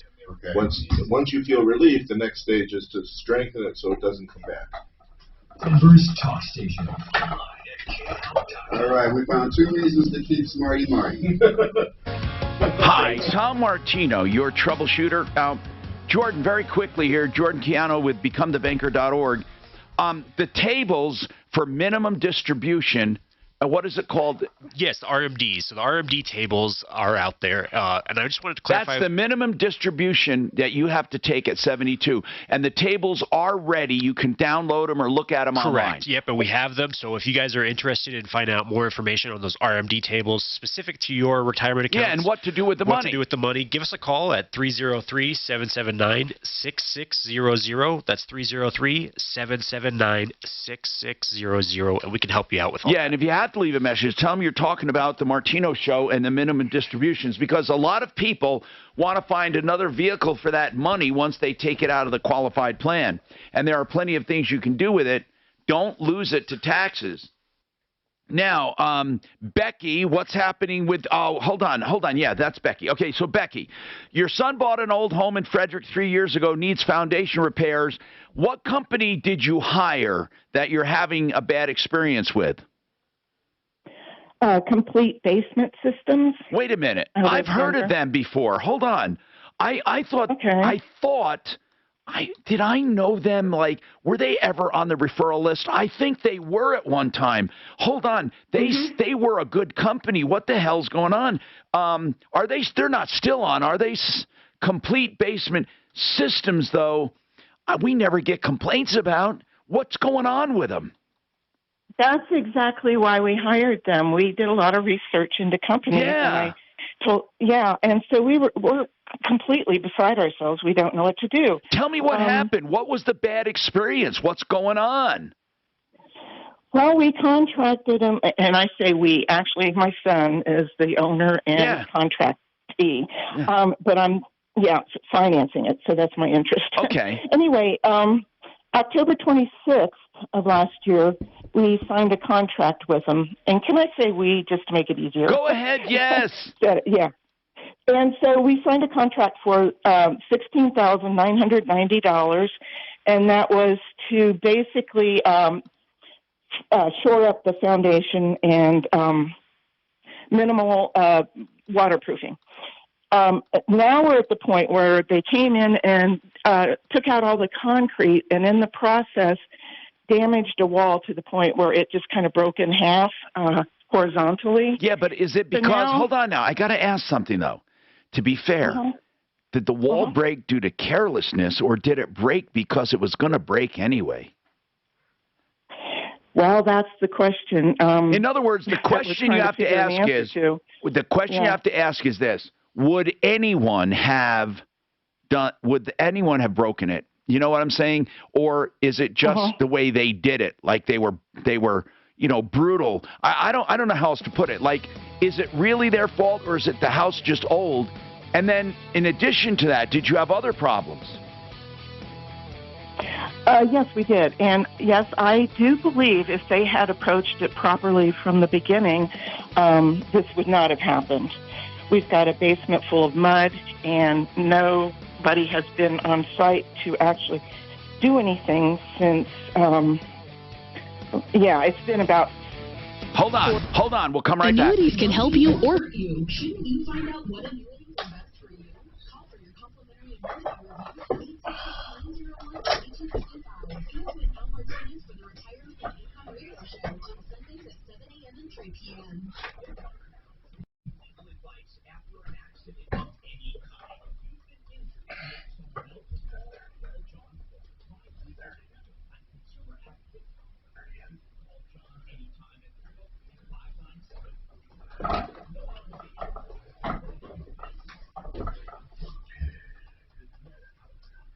Shannon sent me an article on how many people off themselves in Las Vegas. Like they literally go to Vegas just to do it. Like it's one of the popular destinations for suicide. It's just so bizarre reading it, you know. You want to go I don't out even know how we in got on the blaze. subject. What? You want to go out in high fashion. I was gonna say maybe that's just the place for you because you have all the temptations and other things to do before you die. Yeah, and I was reading Get it articles out of that your system. I was reading articles Have that fun. they speculate some people know that their family members will never find them. Yeah, that's a good point. All right, you guys have a great I'm rest of gonna your talk day. to you later. I'm doing it. See you next time. Yeah, And your dad's calling in, right? Yep, he is. He's Okay. called in a second. Okay. All right, Tom, we'll talk soon, okay? I'm going. Are you leaving? Yeah. Come with us. But All right, bro. It's fun. So do you think you're going through with that or not? Frank says it's a cat and mouse game now, because we want them to pay for the second inspection through a structural engineer. That Coyle, the engineer, Stephen was Coyle. I thought That's who. Well, yeah, Stephen. Coyle. So Frank says let's wait till the. How much is that inspection? $500. And we don't think we should pay it because we feel they should pay it, and if they're going to let $500 get in the way of a sale, then there's something they're hiding. That's our strategy. If we pay it, Frank says we're not at a disadvantage. We're at an advantage if they pay it, then we can ask for more stuff, more reductions. So it's like, I don't know what to do. We like the building, but there's this problem. And HOA says they may not cover it. That's what you said they're supposed to, but I don't want to battle with How does that, what does that mean, may not cover it? Well, because of the court battle, there's a lawsuit pending. Oh, okay. At the moment, it's not signed yet. A lawsuit Pending against lawsuit, HOA versus builder. Oh shit, that's gonna cost money too. Well, it's over. The lawsuit is completed, they just have signed. Which means they get a reward? That the HOA is getting money, yeah. To fix this? To fix whatever, all the units that complained. Whatever. So, how old is he? It's not old, 2013. Okay. And I guess they say it's standard to sue it at the 7-year mark, because at 7 years is when you cannot sue anymore. So you get together and say, look, should we sue or not? Because we're at the limit and find things to sue about. That's what I'm told. So it's confusing who you speak with, you know. I spoke with a bunch of owners, and they were all happy and satisfied. There are people buying in that place, and they're not afraid to buy. Yeah, it depends on how serious it is. Well, Phil said, get it further inspection. Phil Gage said it needs further inspection, that he can't do it. I think he's a good guy, isn't he? He did your house. I was going to use Troy from Liberty, that Mark said, but Troy couldn't get there for a week. I wanted it done sooner.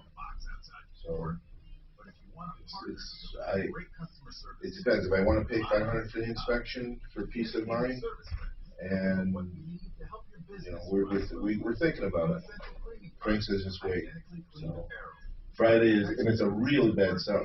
I've never had a seller like this. Just very uncooperative, stupid. Phil says the error isn't working. She says it is working, but you need the Wi-Fi code. Why did they tell us that in the beginning? We'll see. It is $200,000 less than what I would be paying in Cherry Creek. We'll chat later. Okay, man. Okay, good luck with your back. All right, Marty. Nice actually meeting you. Yeah. See you next time. All right, and tell me how your back works still with the track. If you're going to his place. I'm going to his place. I imagine they have traction units at this place. They have all kinds of shit. They have tables that will distract your back. If he needs it, yeah, that's what I think he needs. Well, whatever he needs. Yeah, whatever they need, just trust the process. But they're good people. I'm sure. Trust the process. Yeah. I like the idea, but I've heard that in some places where the process was fucking screwed. But I'm going to trust that. It's always a guess. Yeah. Okay. Bye. That's latest. I'm Joe Clark. Now, Impact Traffic from the DuckDuckGo Traffic Center. This report is sponsored by ExpressPros.com. I-70 is cleared out across the city. South on I-25, the off-ramp at Evans partially blocked for light pole installation. One lane closed each direction on Evans for utility work between I-25 and Dahlia. Westbound I-270 slows through Commerce City. And up near Erie, US 287 shut down for a crash between Jasper and Lookout Roads. And construction slowing eastbound 56 between Mania and Tower Road. Fox 31 pinpoint weather, partly cloudy today with a high up to 82. Mostly clear tonight and a low down to 54. But Tom, I have been feeling better the last few days, and my motion is a little smoother. I don't know. I was laughing because when you said sometimes you just hurt yourself and 3 months later you're okay. I'm like, yeah, it's about 3 months. Yeah, I mean, my problems so far have been those kind that I get better. Thank God I haven't had anything that's stuck. I don't have any ruptured discs. See, I have you know, arthritis and stuff, but I don't have any bulging or ruptured discs. I have arthritis. They say, but no one has had ruptured or bulging or hernia. None of those words have been used with my back. Okay. So that's one of the reasons why. Did it come on suddenly? I stay optimistic. If it comes on suddenly, it's better.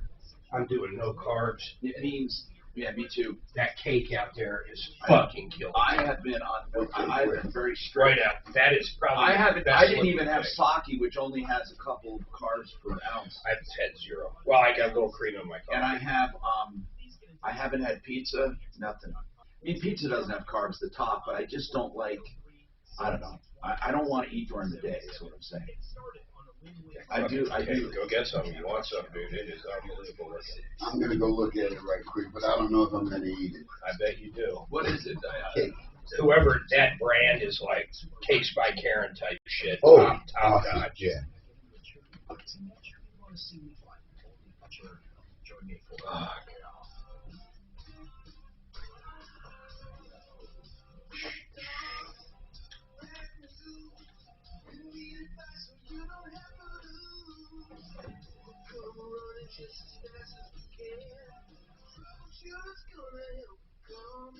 What was it?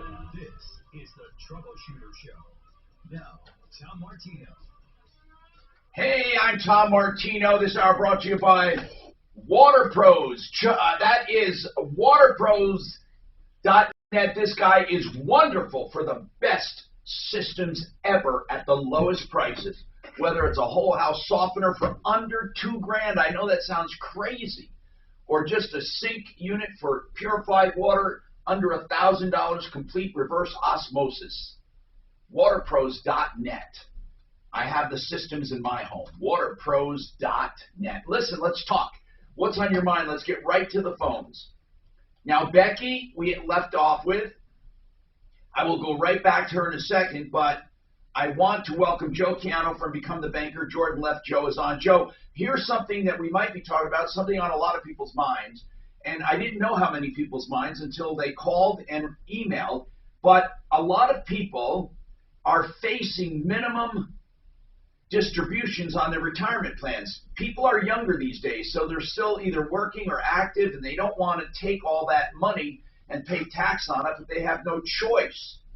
Now, is there anything they can do to minimize that? I mean, obviously, you can't just roll it over to something else, because when you're 72, they make you take it no matter what, right? That's right.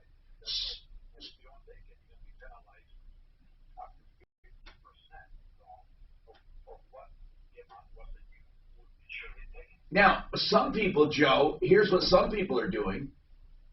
Some people are taking it now because they say taxes won't be lower. They're never going to be lower. Never. So they take it now and just put it somewhere else. Providing they're 69. What is it, 69 and a half? I'm sorry. 59 and a half. That's right. 59 and a half. That's right.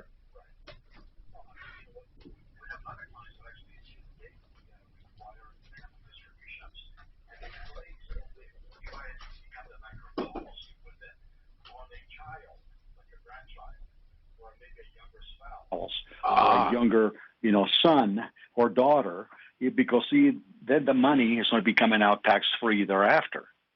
See, a lot of people do that. It's a wonderful strategy. But if you did it on your kids and you grew that value up, you can borrow from it even though they're the policy owner, or the policy's in their name. Yes, you can you are the owner of the policy. So you can borrow against your kids' policies that you overfund. That's exactly what And you can use it for your retirement, and you never have to pay that policy loan back. Exactly. The death benefit will pay it back. Now, then, if you leave those policies to your kids, can they also take out the rest of the money? Yeah, you can actually you can change the ownership. With the stroke of a pen. No, I mean, can you change ownership at death so it goes to the kids? Yes, you can change the ownership before you die, obviously, but I mean, you can certainly have a co-owner. A co-owner, when you start the policy, you can have yourself as an owner, and a co-owner could be the child. Can the child be a minor? Can they be a co-owner as a minor? No, they have to be. Technically, they should be adults. Okay, now, then you instruct your kids. Here's a policy. It's got money in it. You can draw it out when you need it. That's right. What a legacy. Now, if they just let it sit there, though, don't they have to pay toward it or not? No, not if you're actually, if you, the owner, is funding the policy for them, they don't have to pay anything. See, if you're taking your required minimum distributions out of your retirement account. No, I understand that. But once you die and they take over that policy, will they have to make premium payments? More than likely, if they want to make it grow even more. But I mean, you don't have to, because if those policies that we have, they can take it all out at that time, can't they? They can take it all out or not pay any more premiums, and the policy becomes paid up, just like paying for your But when the home premium. policy becomes paid up, does the cash value still grow? Yes, it still grows, but not as fast because you're not putting any more money in. But I mean, it still grows because the policy is receiving a guaranteed tax-free rate of return. Right. And then the So premium it's gonna the grow. premium is taken out of that?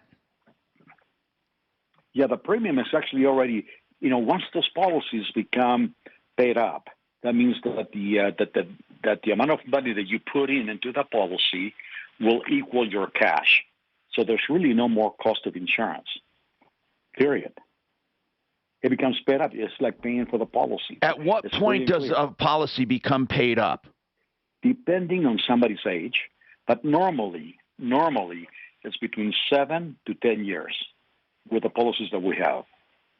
So if they get it before it's paid up, will the cash diminish a bit? No, the cash doesn't have anything. It will not diminish. It will grow. And the only benefit to having the policy paid up is if you don't want to continue to make any more payments. I understand, but if your kids get the policy and it's not paid up, and there's $100,000 in cash in there, and it's growing at 4%, will that be enough to pay the premium for them, or would they inherit a premium? No, that would be enough to pay the premium for them for the rest of their lives.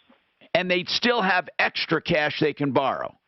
Absolutely, extra cash, and don't forget the death benefit. No, I understand that. That's a good thing to have. Joe Chiano, becomethebanker.org. 303-779-6600. Becky, this Complete Basement Systems has me confused. They signed a contract. You signed a contract last year in October.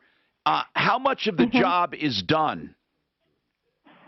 Oh, golly, practically none. And they were supposed to shore up the foundation, and a wall broke. What will it cost to fix that wall? Well, that's the big issue here. They started out with a contract of, now my son did get a 10% discount. I have to give them that. So it started out, the first original contract amount was $15,291. Now they're telling us that we need to, they've added change orders to bring it up to $78,900, which is a $63,609 increase from the original contract. Did you? Okay, and, now, here, listen, Becky, it all is going to come down to this. Would anyone have done the same damage trying to repair the house, or were they negligent? That's the story. If they were reckless and negligent and caused additional damage, they're responsible. If it's a 100-year-old home and no matter what went on, the wall would have collapsed anyway, then they're not responsible. This is the complicated nature of lawsuits to determine negligence.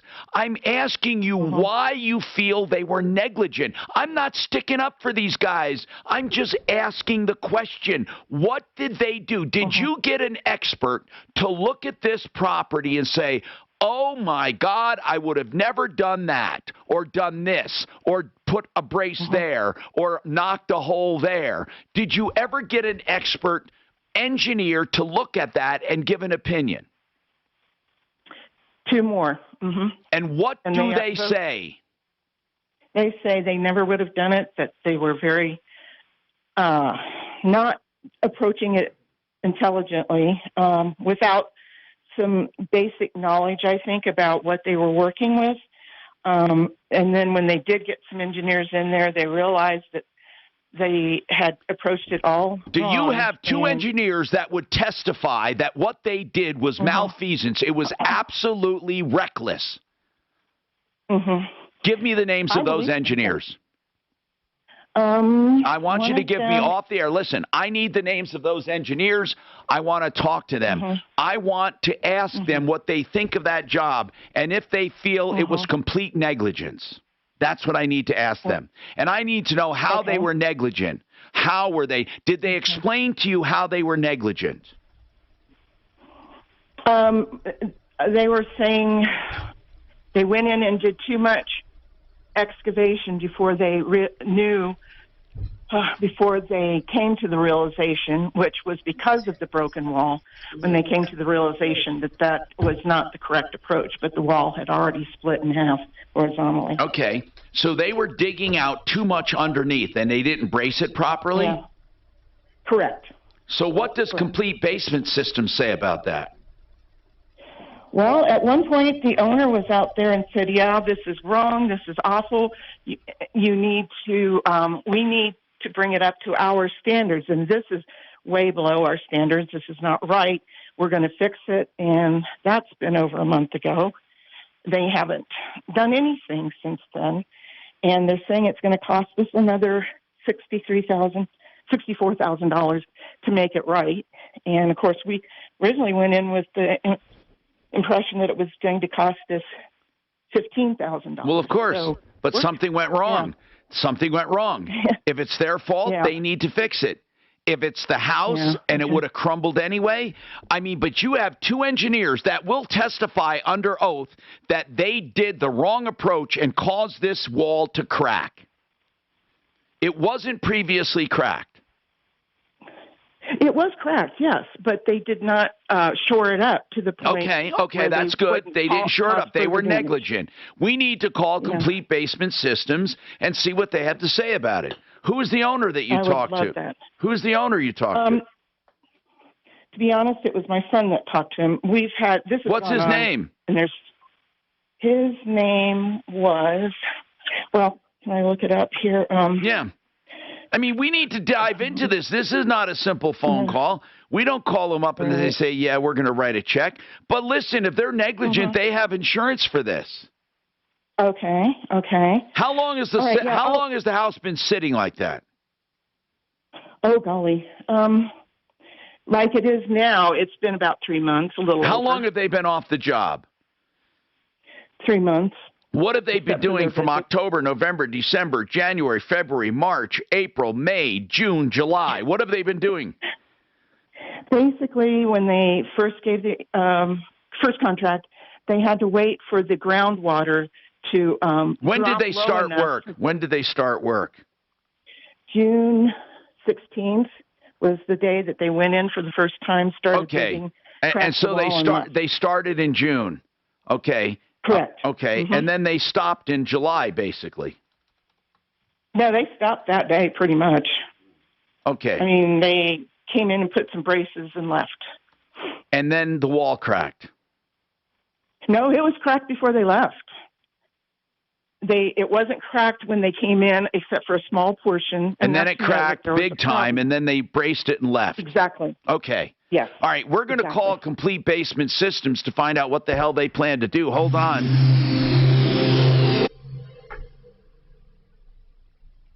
Hi, it's Mandy Carl. Join my friend Eric Bell and Brad Pollock for the Bell and Pollock Legal Show right here on KHOW every Saturday morning at 7. It's a live call-in show to give Coloradans like you free legal advice on any topic you'd like to discuss with them. You worked your whole career to reach the top of the mountain. But now that you're thinking about retirement, who will help guide you back down the trail? Listen to the Retirement Summit with Summit Wealth Strategies to learn how to prepare. Sunday mornings at 8. Suze, we should call Complete Basement Systems. David Ellis Jewelers is the place to go. If you're looking to sell gold and silver and get honest, fair prices immediately. He's right here in Cherry Creek, so you don't have to run anywhere to a hotel room somewhere and figure it out. You can. You don't have to send it by FedEx to some nameless, faceless person on the internet. No, you can deal directly with someone who's been around for 40 years. DavidEllisJewelry.com, 303-322-8779. If you have old jewelry, coin collections, any kind of scrap metal, any kind of condition, he doesn't care if watches are running or not.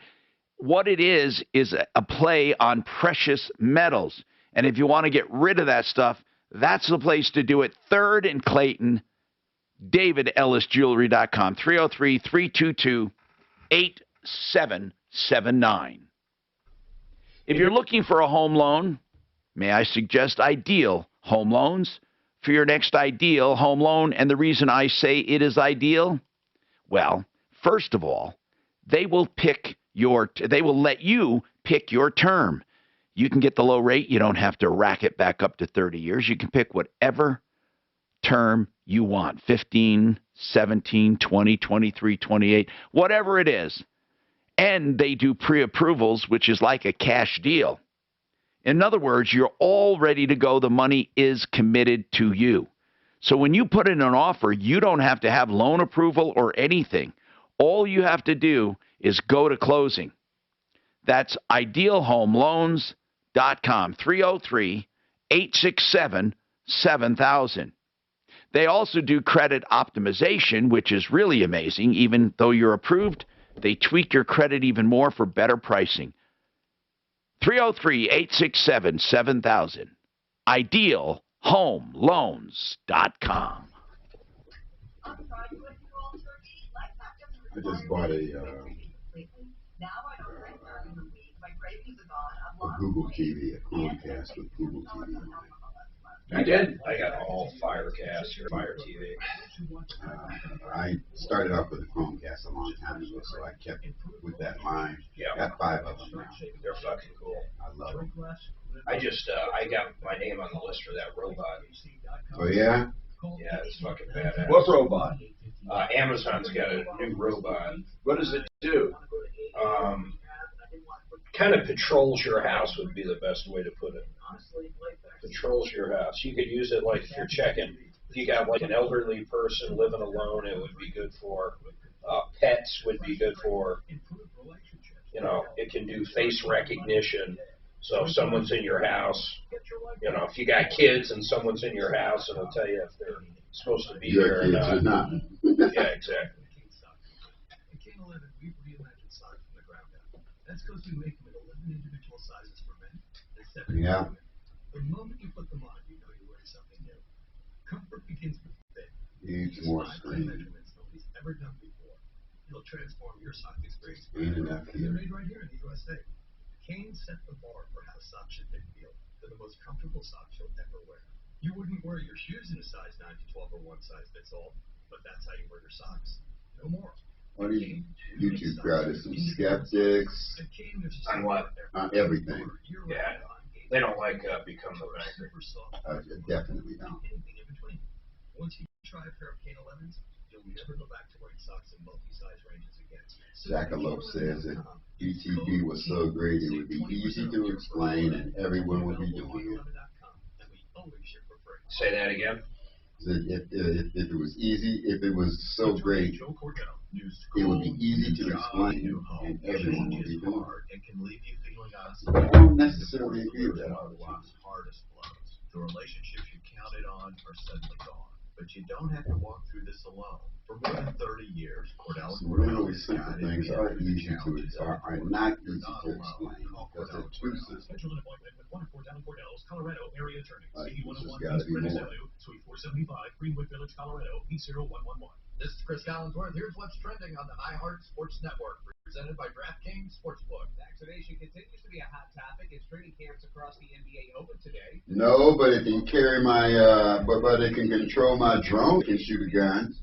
Nuggets head coach Michael Malone said his roster isn't 100% vaccinated, but did disclose who is and who isn't. Ask me about your robot, Mark. Can you shoot a gun?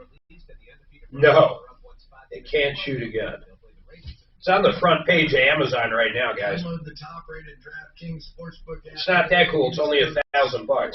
It's not it doesn't have hands. It's got eyes, though. It's got eyes and a neck that goes up about 5 feet. So it can look out windows and doors. Oh, that's pretty cool. To play 630 KL on iHeartRadio. Then you can hear news and talk that impacts your life. Getting 630 KPOW from iHeartRadio. Denver's talk station. Available on over 2,000 devices.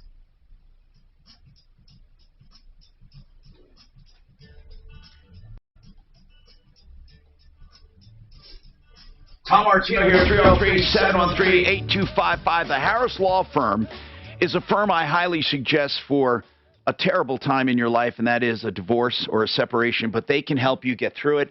They can do it in a number of ways. They can save you money as well with what's called collaborative law. They actually get the other side to agree to this, and they agree never to file a motion, and they talk everything out. Now, that actually can be done and they try to turn down the temperature and save you money. They also do Wednesday nights. Tomorrow night, they'll do a seminar at harrisfamilylaw.com. They also do unbundled services, so you can hire them to do any part of the divorce. You don't have to have them do the whole thing if you don't want. If you just need them for one part or another, call them. 303-515-5000. 303-515-5000, harrisfamilylaw.com. I hope you don't need them. Okay, so what do we do about this, Mark? This company started work in June, walked off the job, said it's going to cost her another $60,000 because they broke a wall, and it's not their fault. Well, I assume they say it's not their fault. Beck, hold on, she's not there right now. She had people over saying they screwed Suze is it up. talking to her. Okay, Suze is talking to her. She's going to get a hold of Complete Basement Systems. The point is did they ever, Becky? Did they say it wasn't their fault? Is that how they put it? Oh no, they admitted that they had not approached it properly. Wait, if they admitted they didn't do it properly, they're not willing to pay for it? No, well, we haven't asked, to be honest. What we're trying to do is just to get them to respond to either do the job or not do the job. Okay, gotcha. So we can move on. Yeah. And you may have to sue them, so we need to tell them that. Do you plan on going back there and finishing this job? Right. Exactly. Suze, we can give this to somebody, or we can give them a quick call, but she deserves an answer to that. Hold on. I mean, we're going to get to you, I promise. So, Suze, that's Becky, line 2. I'm going to go to Barb Shue with Tanya. Barb Shue is with Angels Help. She helps us many times with cases with elderly or infirmed or people who are shut in, people who need help. What is this about, Barb or Tanya? Good morning, Tom. Hey. I sent you guys an email regarding a flooring person that came in to help my client. He was supposed to refinish one room and a hallway and then put in new hardwood in 2 rooms. Where did she find them? So she did a lot of research looking at your list. Yes. And talked to multiple people. Couldn't find anybody on the list that would even come out and give her an estimate. Where is she located? Denver, right off of University in Hamden. Really? And none of our people would come out and give an estimate? Correct. This was basically during that beginning of COVID area. Okay, I got you. Okay. All right. So then what? So he came out, he brought a team out here. The team, one of the members of the team was in training. Long story short, the floors were not properly finished. I've had 2 other contractors come in and look at them, both of them not knowing that it had just been done. I had them give me an estimate on what they would charge me, and then I asked them point blank, would it surprise you to find out that this had just been done? And one of them suggested that we call the hardwood floor inspectors and have them come out. The only problem with that, I have talked to them. They charge up towards $1,000. Oh my God! And yes, and the only thing they do is try to shame the person into fixing what's wrong. They don't have authority over them. It's not like the DORA has authority over my license. So basically where we're at is this gentleman, I had a conversation with him, multiple conversations with him, had him come to the house and we had a meeting so that he could hear it directly from the client. And he still says with much aggression that he did nothing wrong. There's nothing wrong with the floor. And when Tanya asked for her money back, he offered her $50. What's the name of the floor contractor? His name is Nate Phillips, and he's with Artisan Custom Hardwood. Nate what? Ellis? Phillips. Oh, Phillips. Is it Phillips? Okay. And it's Artisan? Yes. Okay. Here's what I need to know. You have had 2 say it's bad. Yes. Tom, there's so on the floor that he supposedly refinished, we now have staples showing through the floor. How much did she pay for How much did she pay for this job? All total was $10,000. And, oh my gosh. So, really, she got no value for her money is what you're saying. Absolutely none. The entryway, he put in some tile at the entryway. It's not right. It was not done properly. You know how when you buy a stone tile, I'm afraid if this guy doesn't have a nickel to his name, and he did that work, you're not going to get anything out of him. That's what I'm afraid of. I mean, right. Even if we go after him, he probably doesn't have the money to do it again. And I'm not sticking up for him at all. I think it sucks. I mean, you had 2 inspectors look at this, not inspectors, but other hardwood people. Were any of the people from our referral list that looked at it? No. How did you get people to come out? Oh, you got people to come out and you didn't even tell them it was redone. Correct. And are they saying those floors, how much would it cost to redo those floors? One of them said $5,000. The other one said almost $10,000. And what's the guy for $5,000 going to do? What did he say? Basically, all I asked from him was to redo the main area because that's the area that most people see when she is entertaining. Okay. Did they now this is a refinish of a floor, right? A refinish of a wood floor?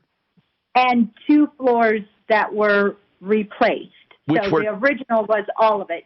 This gentleman that was the $5,000 was only going to refinish. I get it. What I'm asking you is the original contract was to finish hardwood, right? It was to refinish and install. How much did he have to install in hardwood? 40, I think it was 40 square feet. And then tile as well? Yes. Okay. Oh my God, this is a terrible situation. I mean, I'm thinking if you did get small claims, that's one thing that could work. And Mark could walk you through it, and that's like a $7,500 judgment. But does the guy even have $7,500? Well, he's been in business for over 2 years.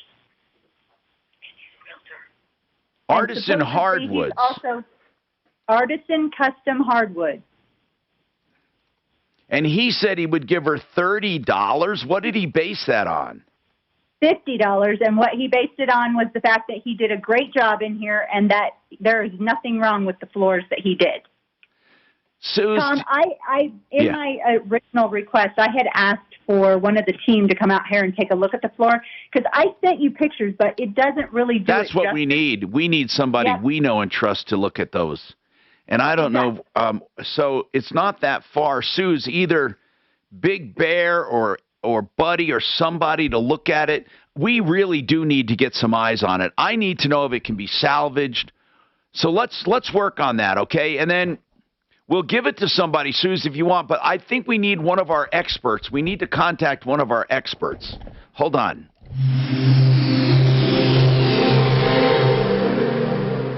This is Denver's Talk Station with Tom Martino now. Leland Conway at 2, 630 KHOW, Denver.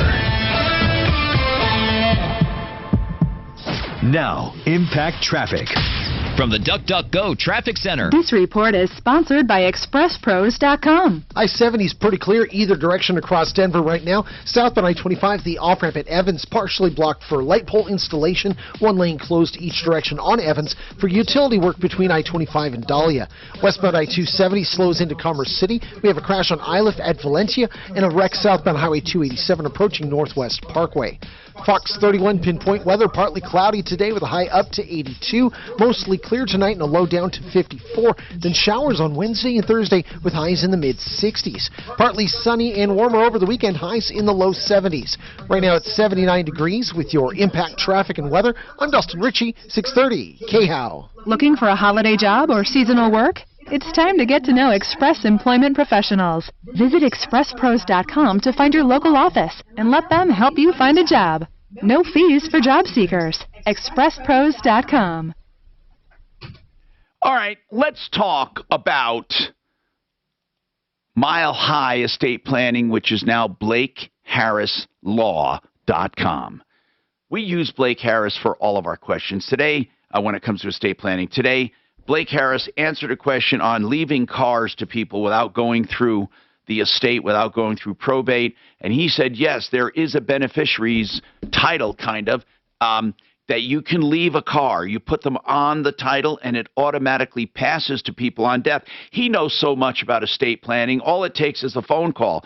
Sometimes he'll just answer your questions. There's no charge. Or if you need a trust, a will, maybe a beneficiary's deed, or a title for a car to be transferred, whatever it is, BlakeHarrisLaw.com, 833-ASK-BLAKE, 833-ASK-BLAKE.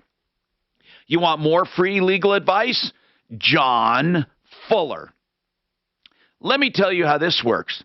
John Fuller will give free legal advice to anyone who has been in an accident, been injured, and they need help, they need information. When the dust settles, give him a call. He'll tell you what you need and why you need it, who you need to talk to, and if you need an attorney. He won't charge you. He'll analyze your case. And if he decides to take it, there's no out-of-pocket ever. It's only when he collects that you pay a portion of that. 303-597-4500, free legal advice when you need it the most, when you're injured.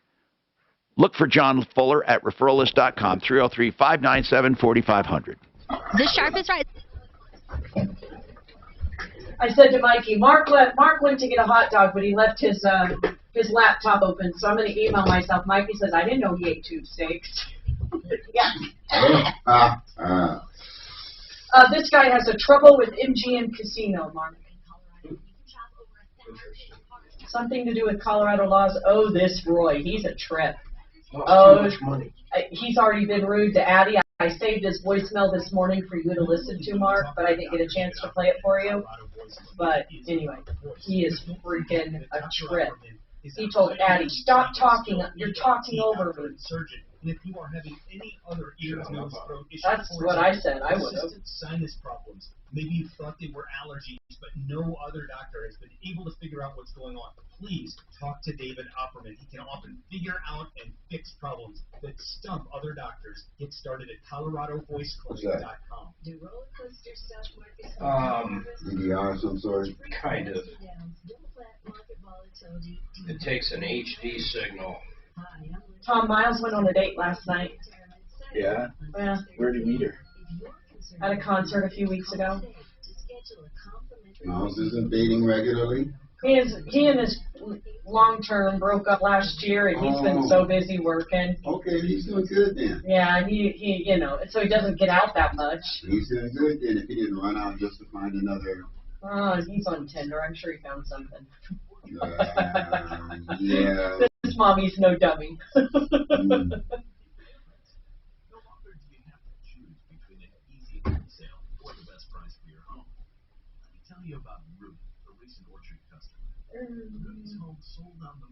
It's good having Marty in for a minute.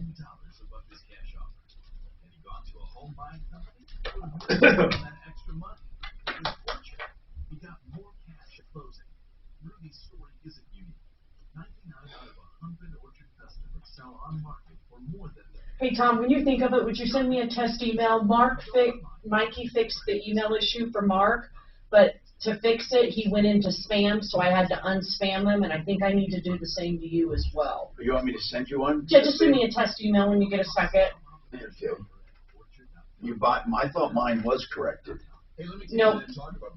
You both have been coming in as, we didn't throw you in spam, but... And Blue Sky CBD, the more that I am aware of how much it is helping, the more I like it. And I told you about the balm I've used. That shoulder. The balm. You didn't feed the pups this morning, did you? Because I fed them. I figured you knew that by where their bowls were, but... Miss Roy, I saw Roy is back, your bestie. Yes, Life has called me many, many times. I can't wait this long. This is a life or death situation. You're going to end up hanging. Oh, tell me he's going right now. Is that okay, Tom? Yeah. Tell him, say you're coming up. I told him, I said I'll tell Tom to try to figure out after break. He is a Problem. Roy, Tom's taking you as soon as we're back from the break, so just hang tight. I like that. He's Kookaloo. Now, this is amazing. The murders went up 30%, right? In 2020 over 2019, 30%. They're not blaming it on defund the police. They're blaming it on Trump guns. Oh. Gun violence, however, only went up 10%. Only 10% of those murders were gun violence. The rest were other murders. But so guns did go up 10%. Murders went up 30% in general. I mean, it's all terrible. It's all terrible, but the stories the lies that we tell about it is insane. You know, just anything. It could have something to do with COVID too. Probably. Hi, Tom Martino here. Let's go to Roy. Roy, what's going on? I'm Tom Martino. What's happening? Right, but I take. Yeah, hi, Tom. What's going on? I'm going to put the phone where I can talk to it. It's not a really good phone. Okay, I can hear you fine right now. Go ahead, Roy. Okay, Rocky Mountain Regional VA. Yeah. Not a good place for veterans to go for health care, I'll say. In the meantime, I'm having major hassles with the Office of Community Care that are supposed to be providing me home health care. I'm basically disabled and shut in. I could get into detail about all that. But right now, I just want to introduce myself. I want to know the problems you're having with the Office of Community Care, because we do have people that are kind of insiders that can help us a little, but I need to know what the problem is. All right, there's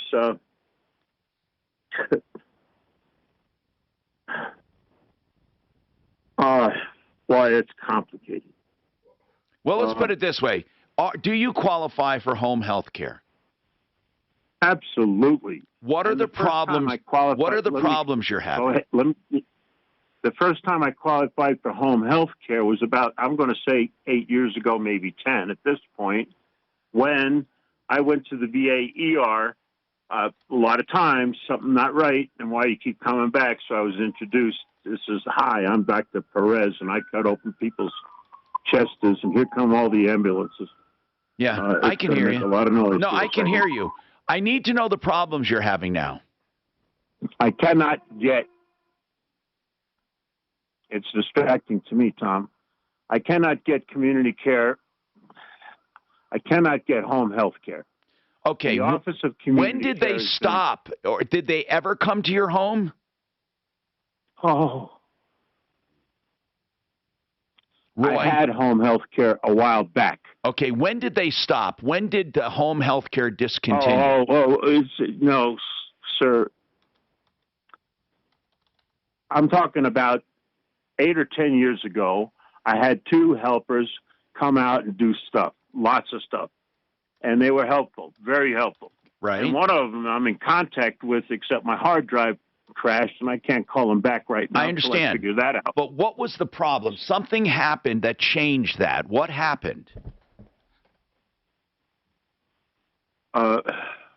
What happened when home health care stopped? Right. Is that what you're calling about? You want to get them back, right? Yeah, well, I want to get home health care. Them is another outfit called Professional Providers, I believe is correct. And when my social worker, Ramona Montoya, found this outfit, that's been on the back burner at the Office of Community Care forever, even though they're saying, Community Care is saying, nobody wants to work with you, which is not correct. Roy, I have no idea. Roy, Roy, honest to God, you have to understand I want to help you, but you're rambling, man. Here's what I need to know. Listen carefully. Oh, I'm not rambling. I'm trying to lay out what's going on. I understand, but I need to ask questions. I really do. Somehow, somewhere, they got the message, whether true or not, that you're difficult to work with, and they stopped coming to you. That's what I'm hearing. Is that true or false?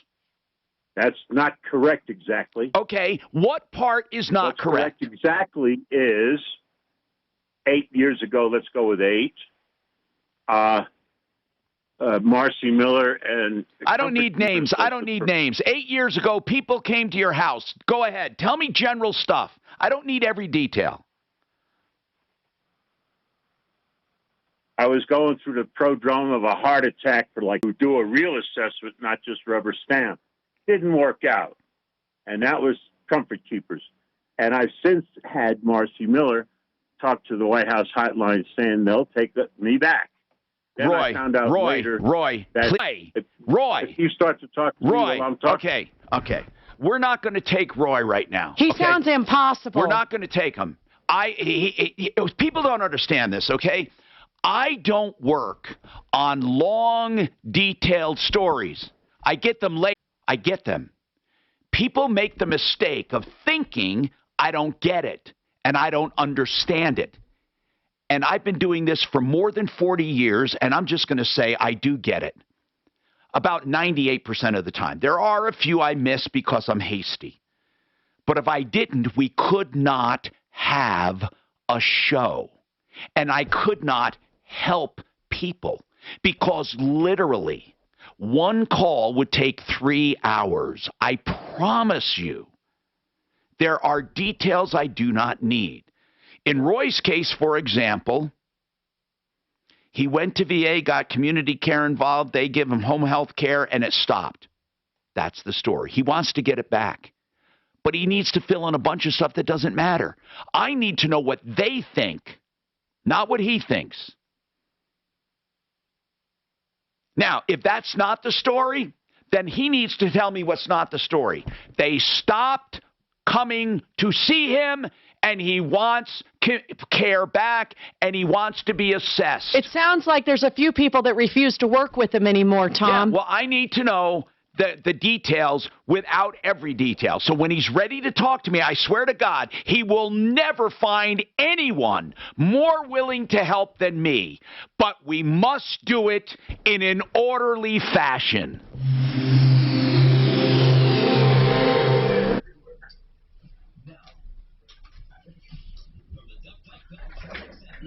People, I don't give a fuck. I don't let people fucking ramble.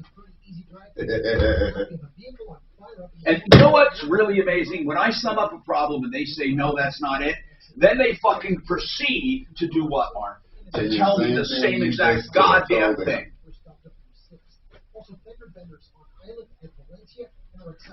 A lot of accidents this morning, today. Yeah. Clear skies tonight and a low down 54. Showers on Wednesday, Thursday, and highs in the mid-60s. You know, just general shopping. No, I've been trying to. I want to get rid of my Hulu Live. Just get a over the air, but and I'll do it through my Plex server, so I got to have a card to do it. For more information, including consumer survey details, please visit insure.com.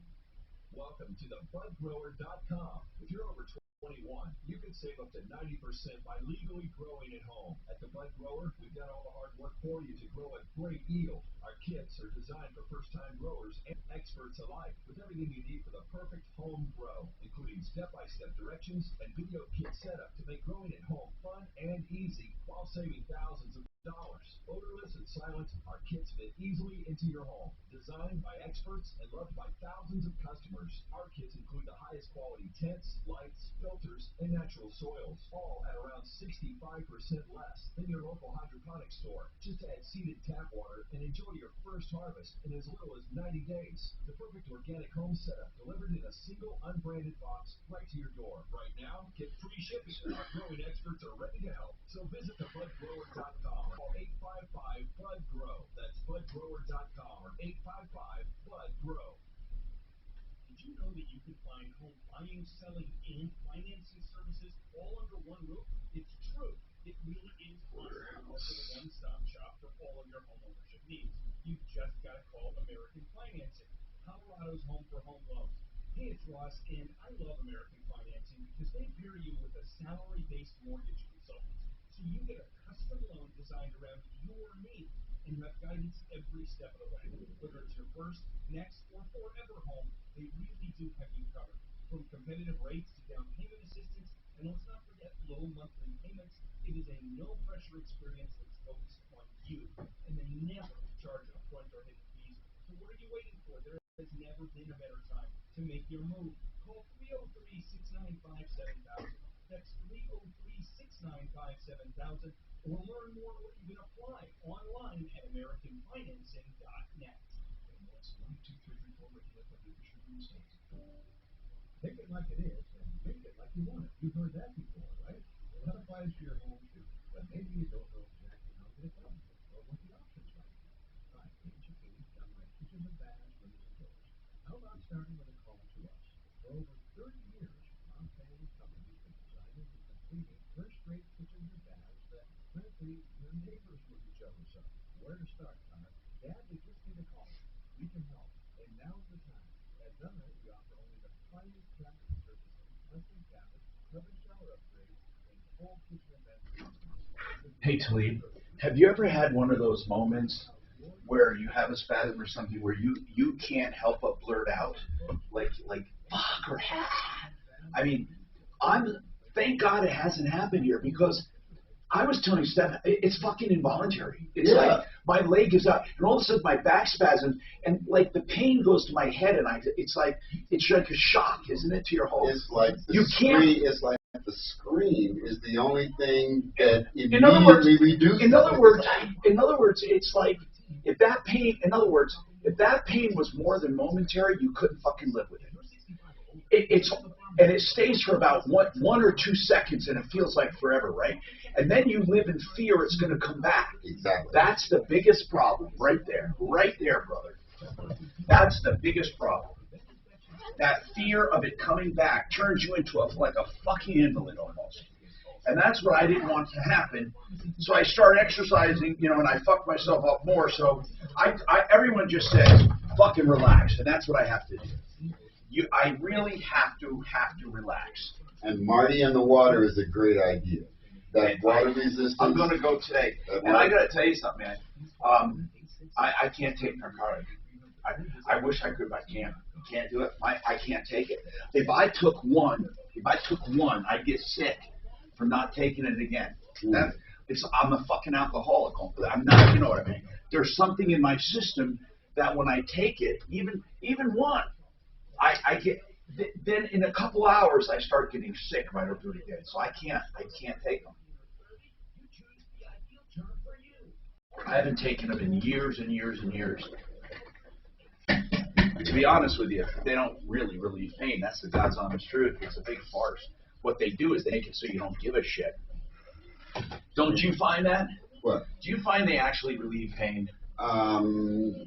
Most of the pain pills don't do a whole lot for me. This thing, tizanidine, though, it actually stops this stuff. It just doesn't last long. What is it called? Tizanidine. Is it a narcotic at all?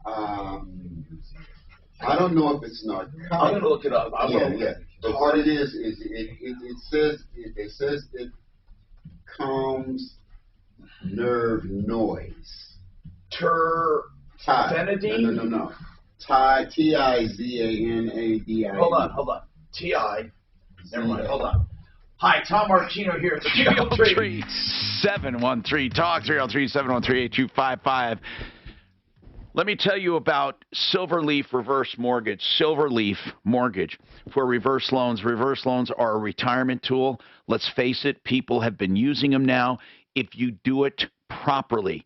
Now remember, you must pay taxes and insurance, and you can do it out of loan proceeds, and you must live there. One woman got in trouble for not sending in a certificate verifying her residency. Now, Silverleaf Mortgage walks you through all of this. They have a tremendous counseling. 720-REVERSE is the number. 720-REVERSE. SilverleafMortgage.com. Now, let's talk about your problems, questions, complaints. Joe Cano, someone has a question. Joe, if someone took out the retirement plan now and paid tax on it. They're over 59. They pay the tax, and then they put that into an annuity for a pension. Could they immediately start drawing from it? You know, Tom, yes, they can. They can immediately start drawing on that annuity if they choose the right annuity. You know, this is what they call a single premium immediate annuity. Okay, when they do that, though, let's take an amount, okay? And listen, people, it might be a lot, it might be a little. I'm just picking 300,000. If they put a lump sum in there of 300,000, it would give them income, but it draws down the 300, right? Right, because it goes actually for the rest of their lives. So what the companies will do, they will take their age as of today for the immediate annuity, and then they calculate using mortality tables what is their life expectancy. Then they will give them a figure, a check that would last till the day they pass. Now, does that 300,000 continue to grow? No. See, that's the key. I mean, that's just it becomes an annuity. Yeah, but what I mean by that is this. It doesn't continue to grow, but do you draw it down and run out? You run it. Yes, you do. It runs down. However, though, if the company calculated that your mortality was to age 90 and you live to age 100, then the company loses money. Oh, I see. So they guarantee income for life at a certain amount, and if you're all right with that amount, you do it.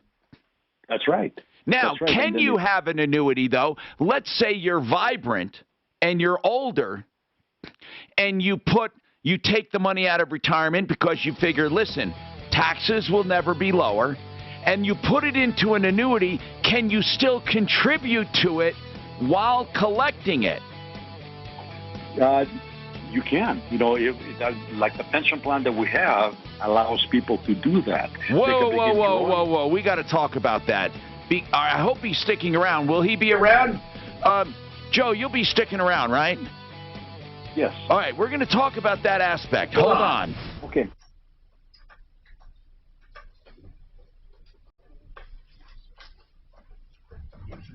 Okay, I'm looking this up. I just want to make sure it's not.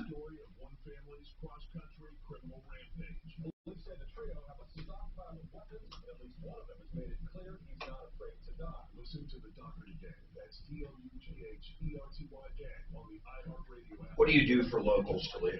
Huh? What do you do for locals? What do you mean local? Local TV stations. Okay, it's a muscle relaxer. I might need a muscle relaxer, actually. Want to try one? It's like, what's that other one called? Flexor. When this other stuff wears off. Isn't it like Flexor? But does it fuck with your head? It doesn't seem to bother my head. Because muscle relaxers can fuck with people's heads. I hate that. It doesn't seem to bother my head at all.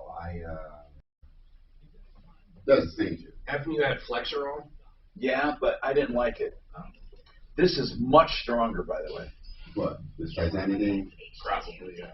This is one strong motherfucker. Yeah, it is. 4 milligrams. How many? 4 milligram caps. Let's look at this. I might, I don't want to take one of yours, but I might want to use one and see if it works. I might get a prescription. I can get a prescription in a heartbeat. Nah, I can spare one too. But I'm going to read about it first. It's short acting. Yes, it's fast and short. Okay, but it gets me out of trouble. But it also not only relaxes muscles. It blocks pain from the brain. It quiets nerve noise. It's really cool.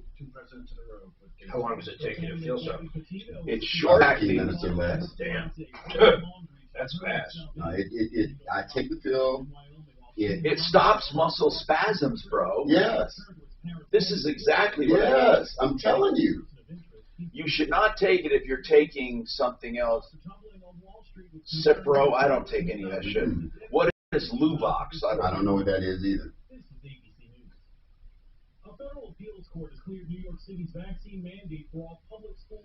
Oh my goodness. Hellcat thinks you need to write a book on how to be the coolest cat in the room, Mark. What, Mark needs to write a book? Yeah, that's got to be facetious. Switching between tablets and capsules, what does that mean? I don't know. Well, there's tablets and there's capsules. I don't know. It says one or the other, do not switch. Oh, but for tazanidine capsules and tablets? What are the... do not take more than 3 doses. That's 36 milligrams of tizine in a 24-hour.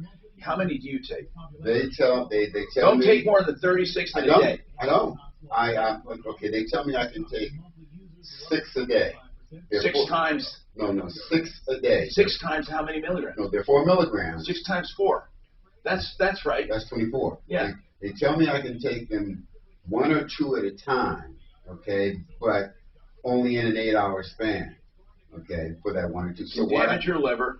So what I've been doing is taking 1 and then another one maybe 4 hours later, okay, because that's about as long as this shit lasts. I don't care how many you take, it's not going to stay with you very long. At least it doesn't stay with me very long.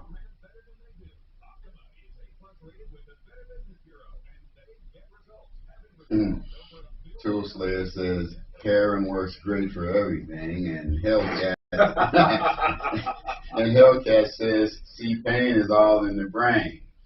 Okay. Well, that is true. Well, no, it's true. Everything is in the brain. If it ain't in the brain, it says it can affect your movement a little. It probably can, but it does have a lightheaded feeling sometimes, but you get used to it. I guess I got used to it pretty Weak quick. or shallow breathing. Not noticing. These are some confusion. Not noticing any of that stuff.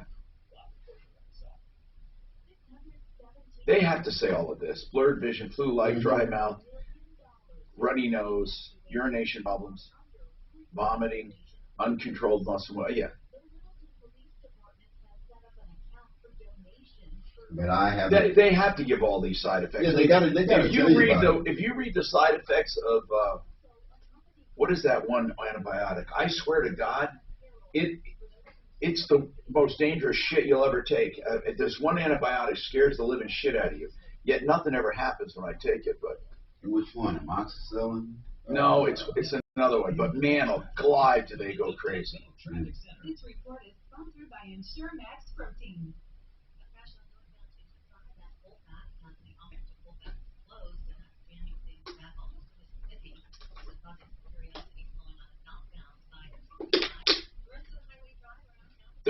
They say that these side effects are bothersome, but don't require medical. Like they're saying, it's not a serious med. Like it's not going to do anything. It just makes you feel some of these side effects, maybe. And I'm telling you, I haven't felt a single one. If I felt any of them, it was when I first started taking. But let's put it this way: when you're in so much fucking severe pain, who gives a shit? Or can you even recognize it? I mean, I'm stumbling around trying to stand up, and it says it might mess with your balance. My balance is already gone. For more information, including consumer survey details, please visit insure.com. Welcome to thebudgrower.com. If you're over 21, you can save up to 90% by legally growing at home. What's that? Dual tuner. Jesus Christ, people, I swear to God, what they have to, the disclosures on medication. Yeah. I know, you get a 200-page book of what else? After 3 paragraphs on what for.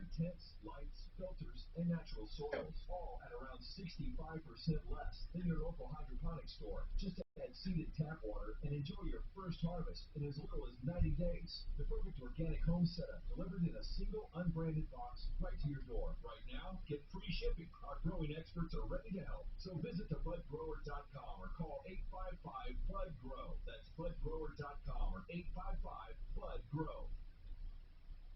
Mornings at 6. The Situation with Michael Brown. It's a strong muscle relaxer. I wonder how it compares to Flexerol. I don't know Flexerol.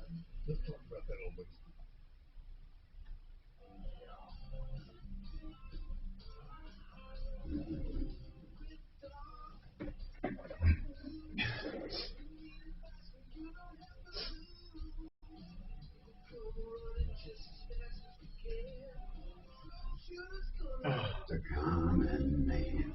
This is the Troubleshooter Show. Now, Tom Martino. Hey, I'm Tom Martino. Welcome to the show. Love to help you. This hour brought to you by waterpros.net. The good people at waterpros.net, Paul the Waterman and team, will give you the very best computerized low-maintenance water systems, whether softening or conditioning, which also includes the filtration or filtration alone. Whatever you need, they have for the best prices anywhere. Full house systems under $2,000, point of use under $1,000. I just can't say enough about these people at waterpros.net. They're good people. Now, I love telling you about good people. Okay, so let's help any way we can. We're going to go back to, in a minute here, Joe at Joe Chiano. He's a financial advisor who become the banker. They do have a lot of useful information, especially people approaching retirement. But if you're planning for retirement, it's also a great time to get these products. But right now, Neil's got a question. Speaking of money, Neil, you sound like you're a gambler. Are you a gambler, Neil? Well, yeah, I took advantage of sports betting in Colorado because it's legal now. Oh, that kind of gambling, sports betting. What's going on? Okay, so there's a book that is licensed in Colorado. It's called BetMGM, and I won some money on baseball. I have $114 in the account. I mean, but I decided I wanted to pull out a little bit of money from the did this account, hold on, I have to ask you something. This might be what you're running into. Does this account have the money that did they reward you, or what is it called, Mark, an incentive they put in your account when you start? Yeah. Did you get incentivized with money to start betting? I possibly did maybe like a year ago, but I can't remember. How does that work, Mark, with the incentives you told me? They're all different, man. But, how do some of them work? You told me one time. Like the ones that have free bets, in other words, you get one bet up to, some of them are even 5,000 now. If you win the bet, well, it's just like it was gambling. You win the bet. Yeah. You have $10,000 that you could withdraw if the odds were 100%. Then, if you lose the bet, let's say you make one bet, $5,000, you lose it, they give you $5,000 in credit. You can never convert that credit to cash, but whatever you win off that credit, you can convert to cash. And there could be other stuff in there. So wait a minute. So when they give you, if they say you get $1,000 to bet with free, and you win, you can take out all the money? Yeah, because you put it. No. That's a whole different thing. Oh. If they give you money up front for free, or a matching bonus, you put in 500, they match 500. Right. Now you have 1,000. Generally, then you have to bet, say, 10 times 1,000. So after you bet $10,000, for example, you could withdraw it all. So there's all Everyone's different conditions. Different. But his, after a year, wouldn't still be affected. It sure could be if it's a 10 or 20x bonus. In other words, if you deposit 500 and they give you 1,000, now you got 1,500 to bet, but you got to bet 20x, meaning you got to bet $30,000 in order to be able to withdraw funds. But whenever you sign up and take advantage of one of these, they all spell it out. It's very easy to read. Yeah, we were just, Neil, I'm not saying that's what happened to you, but I'm saying right now you have $114 114. Do you have a I can tell you this: if you deposited straight up 500 in BetMGM and didn't take advantage of anything and want to cash out whatever you have in there, you can cash it out. What problem are you having cashing it out? It's given me the runaround. Like what? What does it say? Basically, I couldn't. First of all, a red flag warning was they don't post their phone number on None of them do. None of them do. All I'm asking is this: right? Can't you withdraw, Mark? Can't you withdraw it to your bank account online? Yeah, like I said, it's no problem with BetMGM. There's a phone number right on the front page. There's a phone number. Well, on the that could I'm just saying there is a phone number. It's probably for if you have a gambling problem. Okay, now check this out. I found 2 phone numbers, and I called them both. And actually, at the end of the call, they hang up on you, and you cannot talk to anybody. Wait a minute. With BetMGM, what I see here is they offer a lot of money for new customers. Did you get the new customer incentive? I may have, Well, if you did, it could be you haven't bet enough yet to get your money out, is what I'm saying. No, because I'm on FanDuel, and FanDuel, I regularly bet on FanDuel. They just give me my money when I win. They're good. I don't know what to tell you, man. I don't know enough about it. So we have to but I need to know on BetMGM, what is it that... Just email them and say, why can't I cash out? And they'll give you an answer. I mean, when you try to cash out, what happens?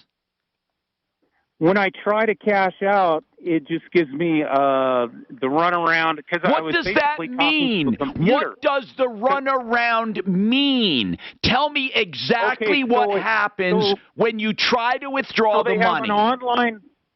They have an online forum where you can talk to the computer to help you with the problem. And it just I'm not talking about a problem. Here is what I'm asking, and I'm going to ask one more time. If you go through the process online to withdraw money, what message do you get? Does it say start running around? What does it say to you? It just says it just will not. Wait, you log in to your account. You log into your account. You hit transfer and you hit your bank account. What does it say?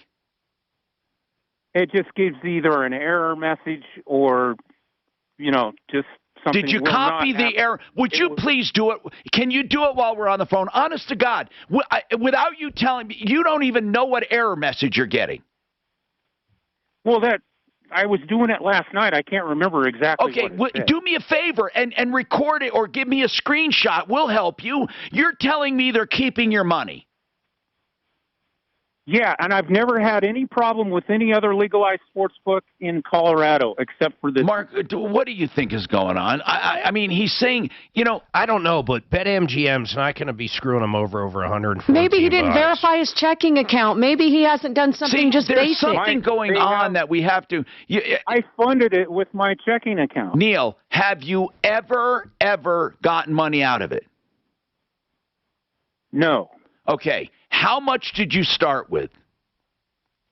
0. I mean, I put in some of my own money. I grew that money to 114 very quickly. How much?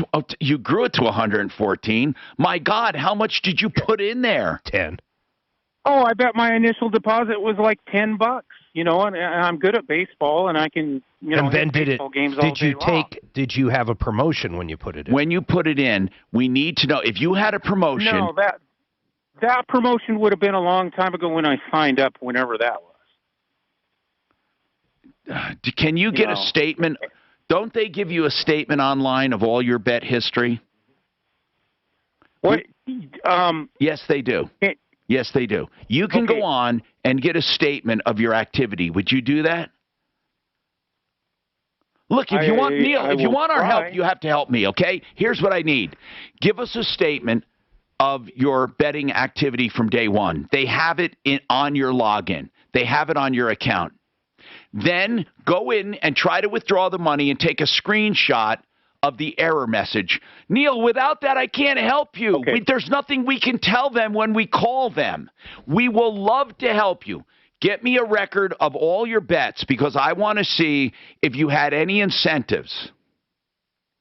The next thing I'd like to see is the money, the error message when you try to get your money.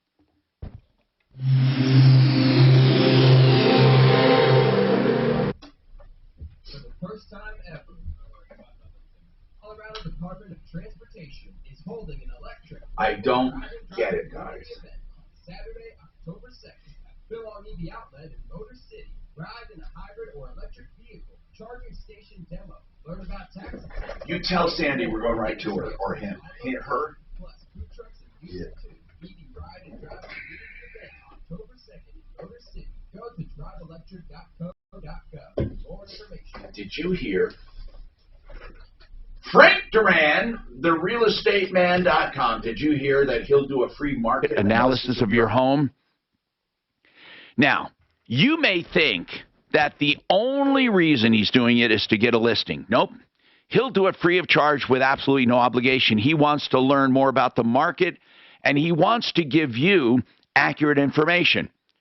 Here's what he'll do. Take pictures, measurements. He'll look at comparables and figure out what he would sell it for, and it's pretty damn accurate, way more than Zillow, way more than I would say an appraisal because most homes are selling for more than that. Frank Duran, therealestateman.com, 303-920-1622, and that is free of charge. I also want to tell you about realcbdthatworks.com, realcbdthatworks.com. Yours for the asking at realcbdthatworks.com with Tom and the promo code 30% off.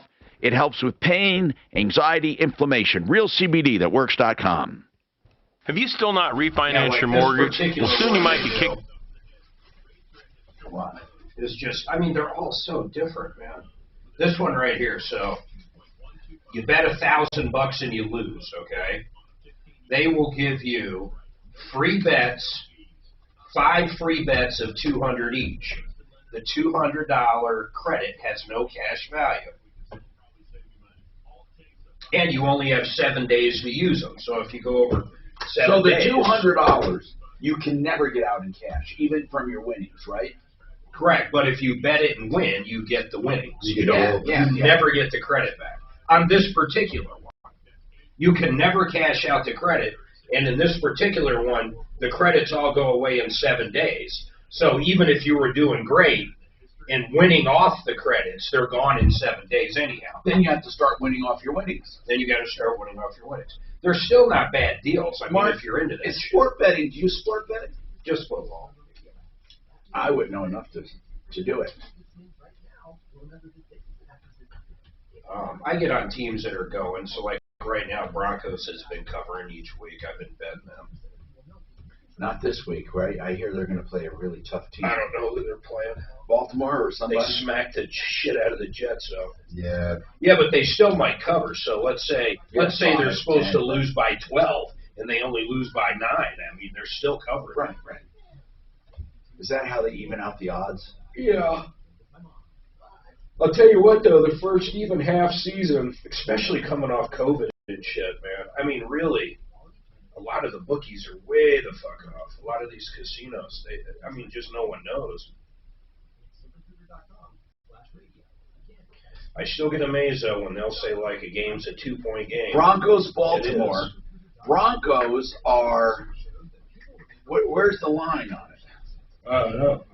Hold on, what's that column? Spread. Yeah. The spread. Okay, so the spread on Broncos is +1, -1. What does that mean? That's a close game. So what does it mean? Well, I don't know. Are they +1 or -1? No, the Baltimore's +1. The Broncos are -1. That means Broncos are favored by 1 point to win the game. Okay. So Baltimore's favored by 1. No. Favored to lose. Minus. Always look at it this way. +1 means you're giving that team 1 point. Oh, -1, you're taking 1 so point away. Baltimore has to win by more than 1 to win. What do they have? +1? Yes. No. Right now, before the game starts, the score is Baltimore 1, Broncos 0.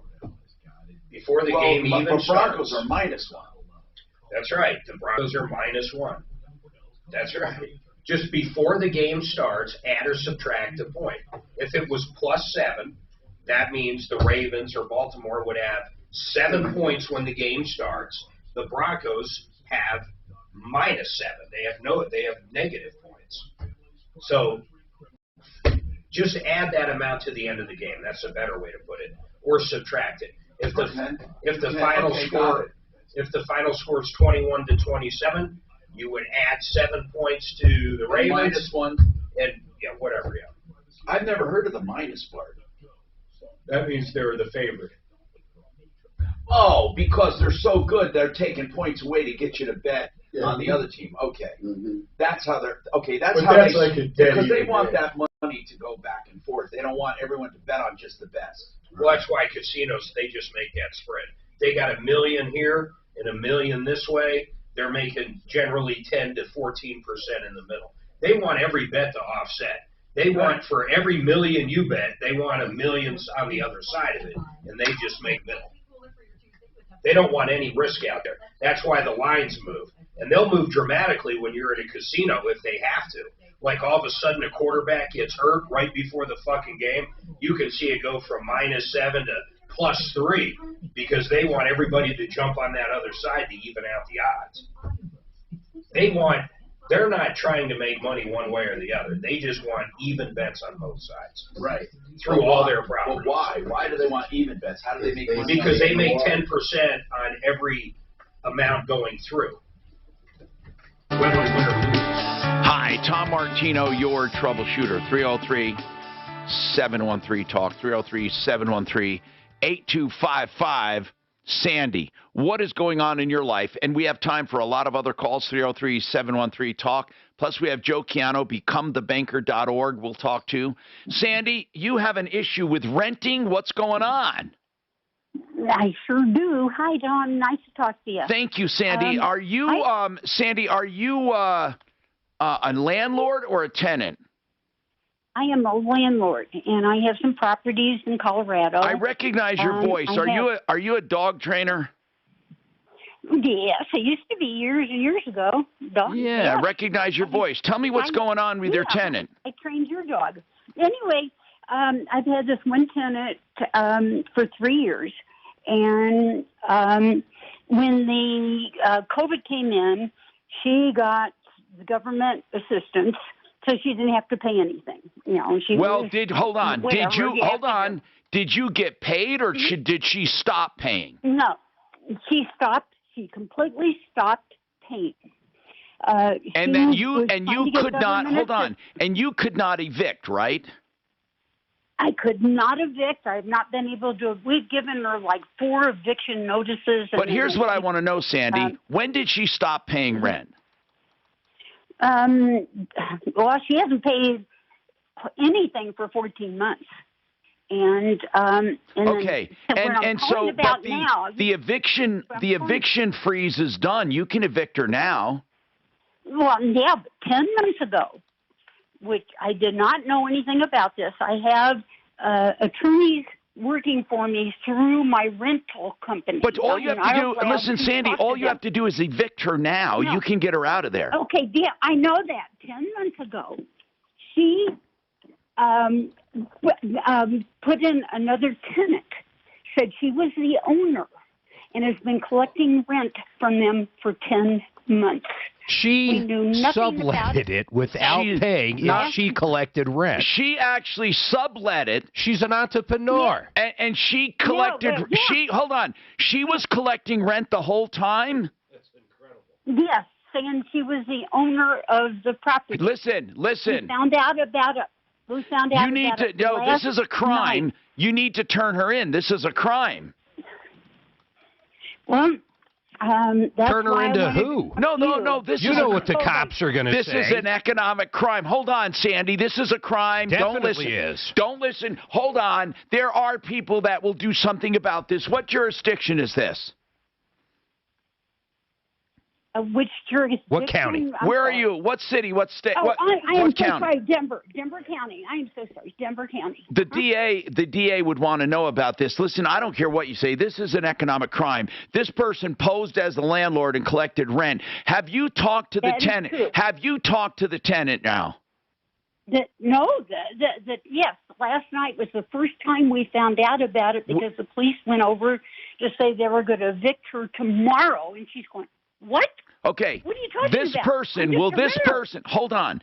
The person in there now, they're a victim too, but will they start paying you the rent? Yes, they will, and they have all the previous tenant, which is still my tenant. She's got all her voicemails and all her texts and everything. You need to, what is the previous tenant's name? Previous tenant's name is, Melissa Pineda. I'm sorry, P-I-N-E. Wait. What is her name? Melissa Pineda. P-I-N-E-D-A. And her husband is Caesar, C-E-S-A-R, Pineda. And can you imagine you can't evict her because of COVID? I know. It's the most amazing crap that our government has ever come up with. Oh, my God. Melissa and Caesar Pineda did a scam. Not only did they not pay rent, they collected rent. Oh, my God. You know they're not the only ones. They collected all my rent. They collected all my rent. How much did that, hold on, how much did that tenant collect? How much did they collect? At least $15,000, probably more. Collected more than $15,000. Unbelievable. Yeah. Oh, we got to get pictures of these people, Are Suze. they still in you think they're still in the state? Yes, I know she is because she's been going over and collecting the rent. She did not put an address down. Hold on. So, does she know right now that you know? Does she know the jig's up? Well, I'm sure she does because the tenant called her and said, "What in the world is going on?" She said, "Oh, nothing. It must be a joke." Do you have this tenant? Do you have Melissa's phone number? I sure do. You do? And I know where she's working, and I know, and she's been saying this entire time she's not working, and she's had a job. Oh, we're going to go confront her. Hold on. I want you to give us that information off the air. We're going to go confront her. We're going to go confront her. I just can't. This is so unbelievable. I called you, Tom. What's that? I called you, Tom. That's why I called you. Listen, Sandy, we need to, and then you need to serve her. You need to get her in court. You know that. Yes, I do. Yes, she's been frauding me. She's been lying. Listen, I'm serious. I'm only telling you a part of the story. Believe me. What's the other part? Well, she didn't pay for months before that, and right. You know, they sold my appliances. Yeah, so she's been doing this for a long time and saying she has not been working, and she has been working throughout the whole thing. She works. What kind of work does she do? Don't tell me where she works yet, because we're going to go get her. She's a landlord. Right. Where is she? Yeah, what kind of job does she have? Right now, she's managing a bunch of stores in Denver. She's managing someone else's apartment complex. She's managing stores? Yes, she is. What kind of stores? Retail? No, excuse me, she's not managing. I'm sorry, Tom. She is training the employees how to work at the stores. This is what I was told by the new tenant. She's training employees. What kind of, okay, hold on. And what does her husband do? Her husband was working for healthcare. I don't know where he's working now. I mean, this is 4 years ago, that they start renting from me. So I do have his phone number, and every time you call him, he gets her to do the right thing. But you have to call him. Wait. And we were not allowed, the attorney would not let us call either one of them through this whole entire thing. What attorney, hold on. My house. What attorney would not let you call them? They're called Wilson and Pontius. Who are they?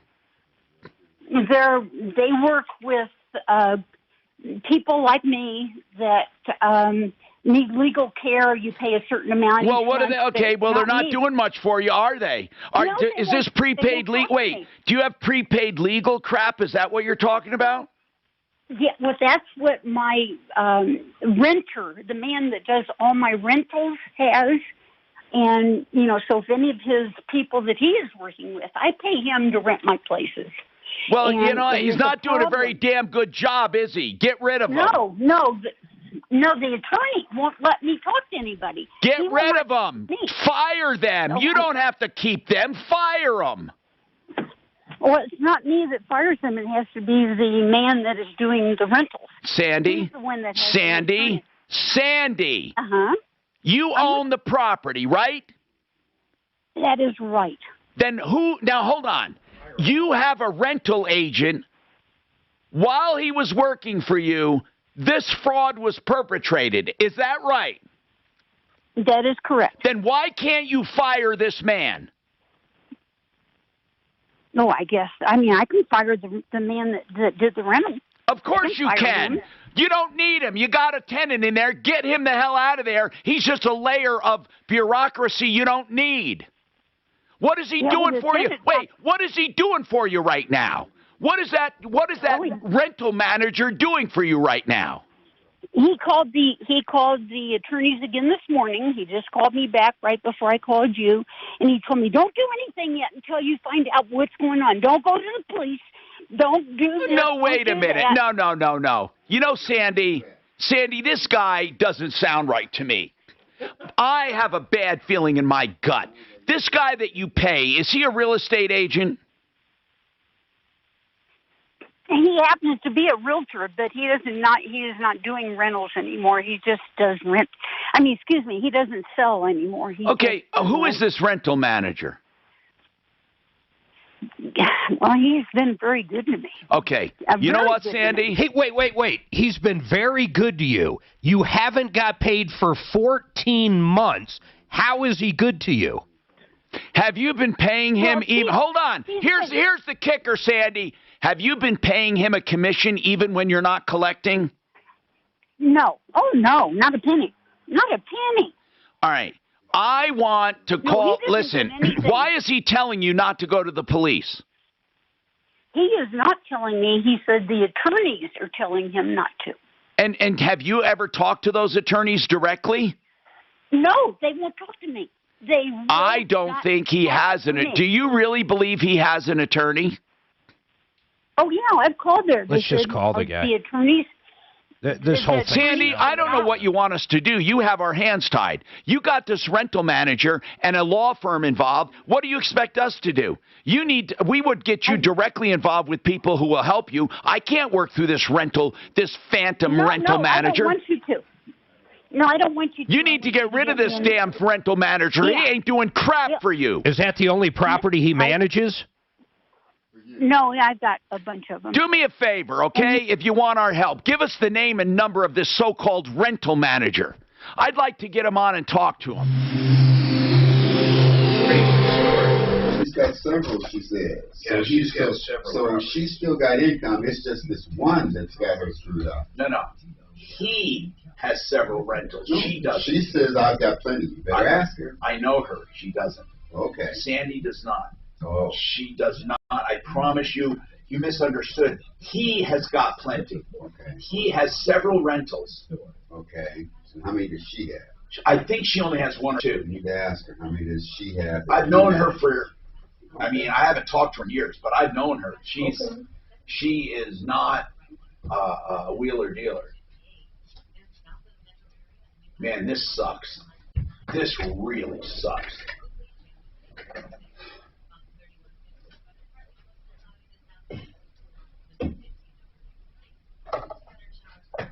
Oh yeah. See, I knew Trump would be blamed. Yep. What do you get blamed for now? Oh, he's being blamed for this China shit. The China shit? Yeah. Mm. Ford Truck Month is the time to get a great deal on the best-selling trucks. Look at who you said is fault. What name you put in there? They're all jacked up. Built stronger, built Ford tough. and price to sell during Truck Month. Only at your local Ford stores. Hey, let me take a minute and talk about Blue Sky CBD. It has really been working for my aches and pains. And Blue Sky CBD, the more that I am aware of how much it is helping, the more I like it. I told you about the ball. Okay, let's see here. So what you gonna buy, man? I think I'm gonna buy it at Walmart. I got about an hour to kill after the show. Although I say that the one piece was at Micro Center. I wonder if Walmart has those. What's that? That? No, I'm not going to get that one. I'm going to get a little tuner. What is that? It's a 4-tuner. Okay, so you plug that into your computer. You have Plex server.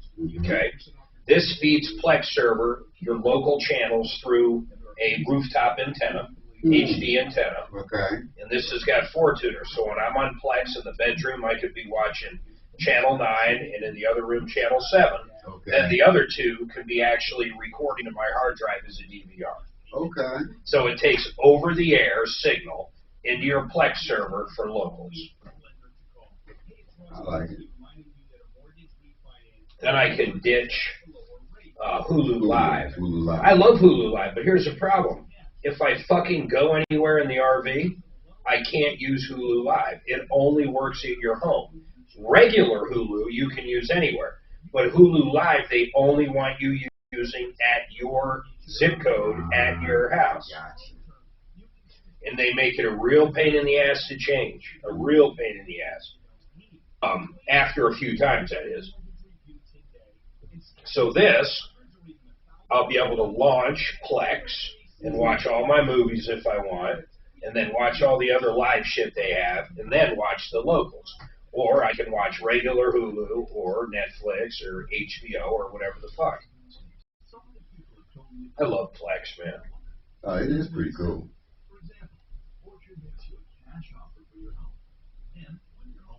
Okay.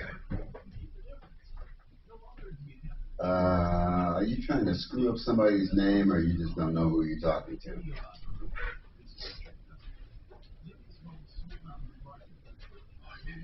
Man, I can't believe that advice she's getting. Yeah, don't call the police. Don't do anything. I mean, it's outright theft, man. It's actually, it's incredible.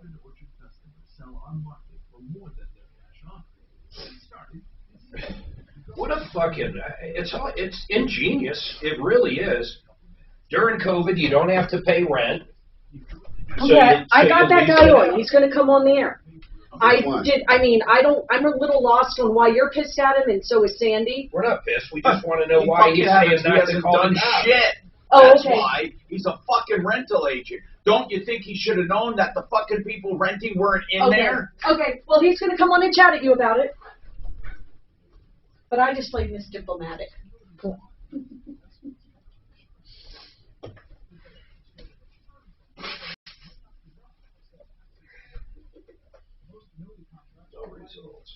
So somebody thinks you could use your VPN on your Hulu. No, it doesn't work. Oh, listen, my Hulu stopped working. My Hulu Live, it said you're not allowed to be mobile or something. It said you got to call now to reactivate. That's after you change the zip code. So you've changed the zip code probably 4 times. That's right. That's right. Now what? You can call up and they'll change it back. But the problem is every time now you're going to have to call up. And after a certain amount, they're going to tell you to fuck off. What if I live in one residence at a time? What's wrong with that? I'm not saying there's anything wrong with it. I'm just saying that's how their policy is. There's other ones that I'm looking into right now because I'm running into the same problem. Okay, good. Okay, because mine's not. Anytime we go up in the fucking RV. No, anywhere. I know. So what do I do? Well, I'm looking at this other one where I think you can watch all the locals everywhere. That's what I'm trying. Not just the locals, everything, everywhere. Like live. It's like Hulu, but it's not Hulu. Okay. So. And then can't you just get regular Hulu, or does it have to be? Yeah, regular Hulu I get for the RV. So I pay for 2 Hulus, which is fucking stupid. Okay, so how do you get? So I can sign up for regular Hulu. Regular Hulu's like what, $8? Okay. Or commercial free. And how much is Hulu Live? Fucking $90, or mine is like $80 a year. What's Tableau? A year? Yeah. No, fuck no, a month. What are you talking about? I'm paying $80 a month. Yeah, probably $79 a month with Hulu Live. Yeah. Fuck them. Is That's there a how better much one? the other ones cost too, though. They all cost the same. Which one are you? It's still way cheaper than Comcast. Hi. It's called FUBU. Hi, Tom Martino, your troubleshooter. 303-713-TALK. Listen, I have to go to this property manager. Here's the bottom line. Sandy owns a rental property. She has a property manager, basically, and the property manager has been helping her out. She loves him, by the way, and she says he does a great job.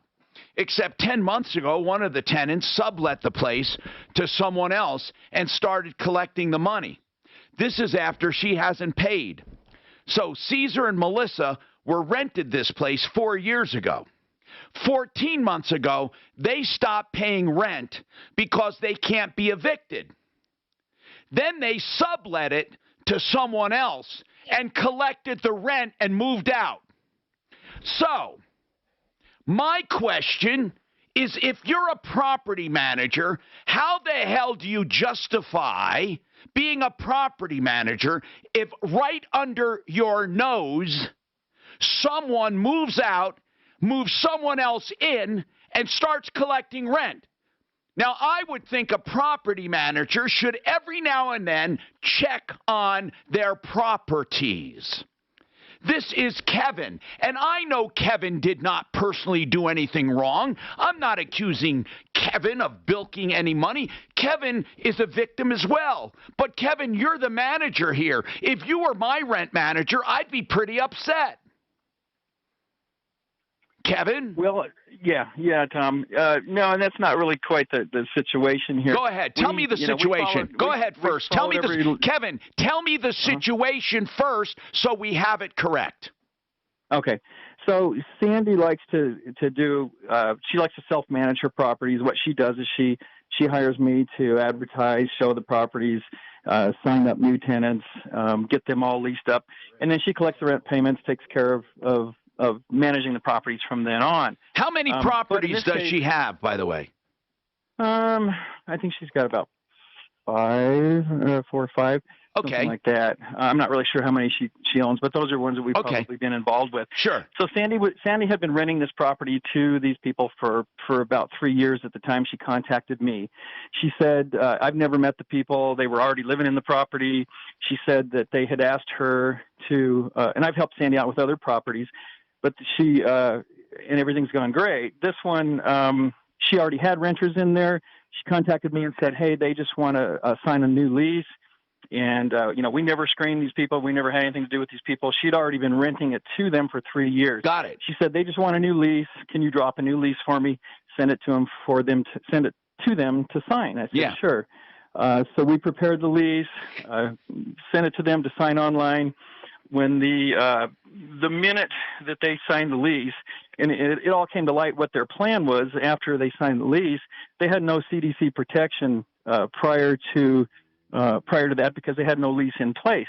So the minute they got a lease in place, then they filed the CDC declaration with Sandy saying, hey, you can't evict us and we're not going to pay the rent, basically. And so the and that's basically our hands were tied. Sandy called me and said, hey, they filed the CDC declaration trying to say that, they don't have to pay the rent, that, and they So can't be right evicted. after they signed this declaration, they move someone else in and start collecting rent on that place. No, they lived there till apparently this was last September 1st was the activation date of their lease. Apparently in January, Melissa advertised on Facebook that she had a place for rent. She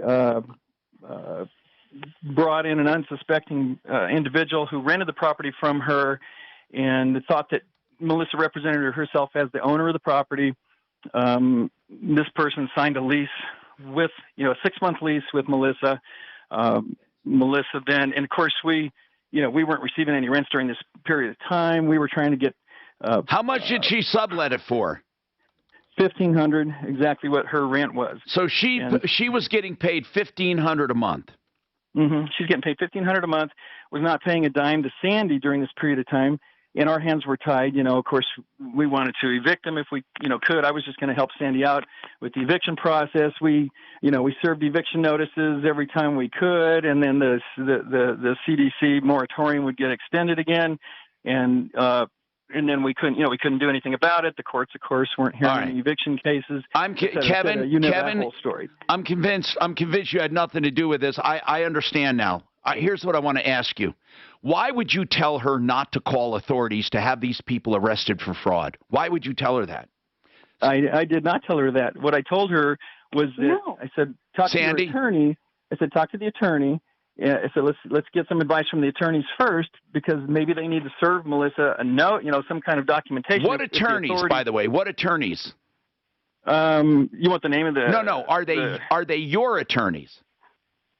She said she's got her own attorneys. I've also been talking with my attorneys on this as well, and so. Do you have attorneys? You have attorneys? I mean, have you talked to about this? Yes.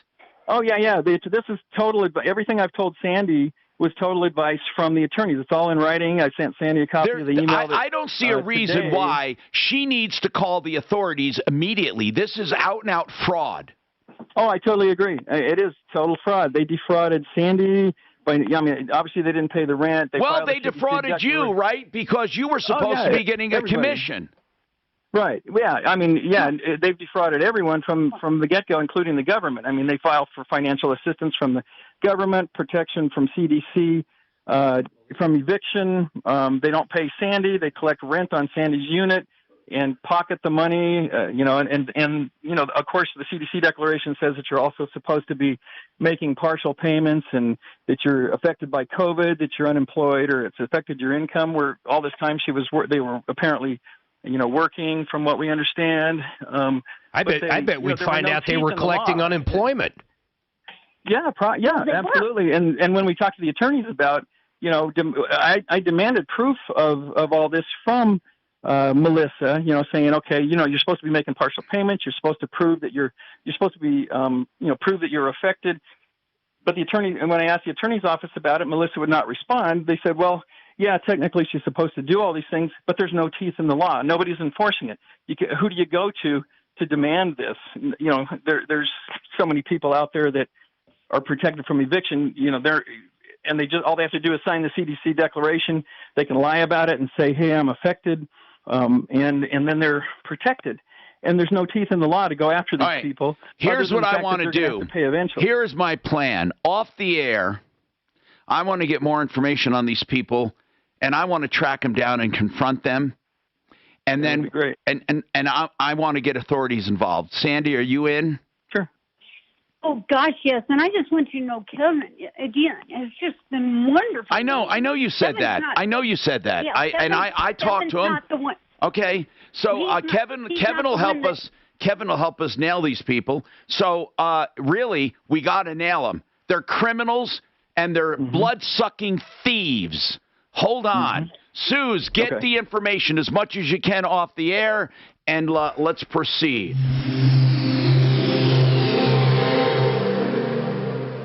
Now, impact traffic. Full-blown criminal enterprise over but there, it's straight up game. It's straight up hot. I'm going to get me a new lease, and you can't kick me out, and now I'm going to start renting your property. That's insane. Because you can't kick me out. But they should go to jail, though, starting at the beginning.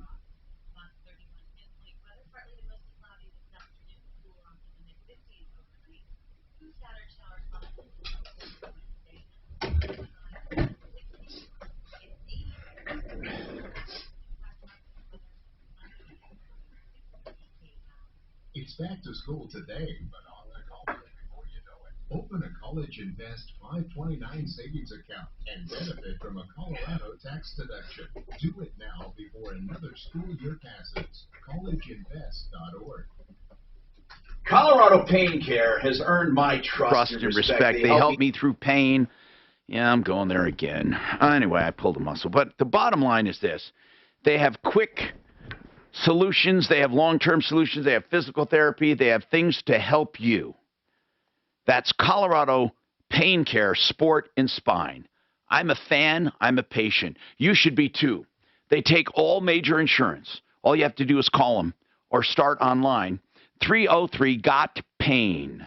303-GOT-PAIN. Or ColoradoPainCare.com.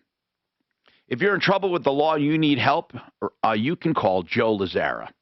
Listen, that includes a DUI, a serious traffic offense, maybe a problem with a neighbor when life does not go perfectly. Now, you may think, I won't need an attorney like this, a defense attorney. Okay, take the name and number, and maybe you refer it to someone you know in the future, because it's someone I know and trust, and you can too.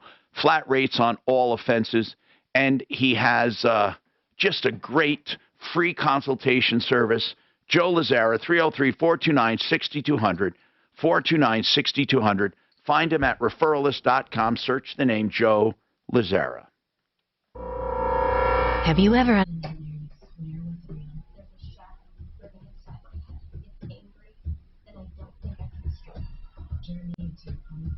This is a major fucking problem, man.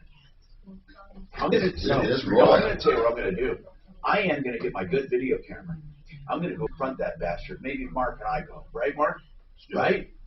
Let's go confront that bastard and do a real cool report on it, and then post it.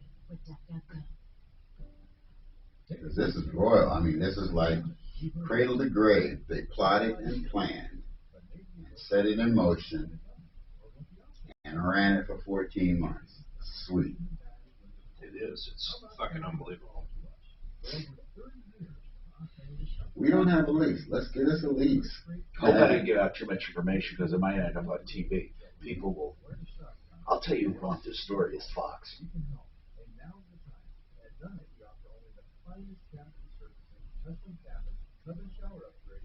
That's deep. I know. If I send it to Sean Hannity, he'll run it, or one of the others will.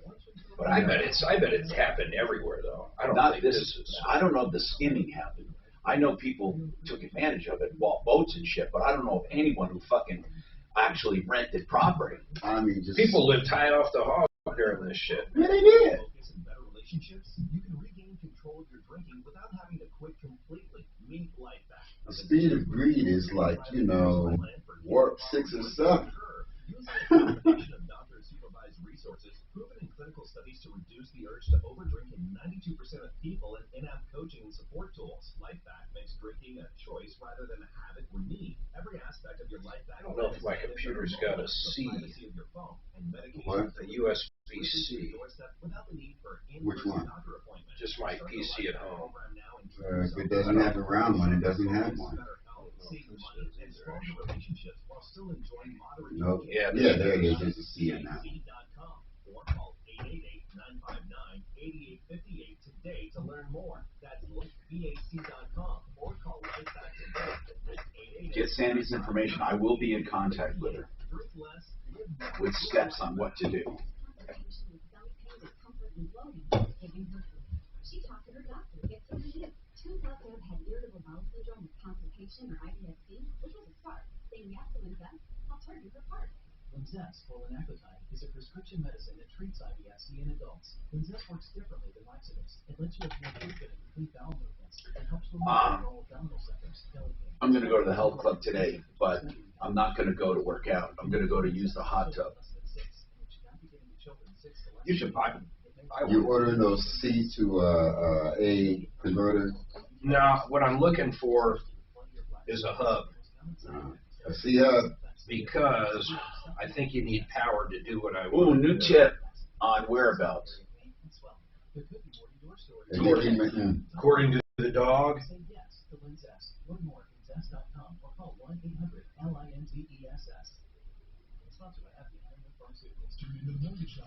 The parents have something to do with this. They're going to be charged. They have something to do with this, don't you think? Yeah. Look at Landry's parents left campsite without him September 8th. They all went camping and then they came home without him. Now that's bullshit. They're trying to hide their kid. well, I don't know about that. Look, Landry went camping 75 miles from home. I believe that. His parents were with him and then left without him. They attorneyed up before anybody even questioned them, so I would assume they got a great criminal lawyer that knows what they can do and not do, you know what I'm saying?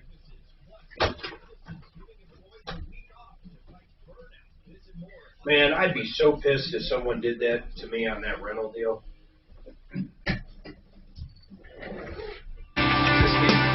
Okay, Tom Martino here with Joe Chiano. Joe, a quick thing now. If people take out a lump sum from their retirement account and they want to contribute to an annuity for income, you're saying they can do that and still contribute to it if they're still working?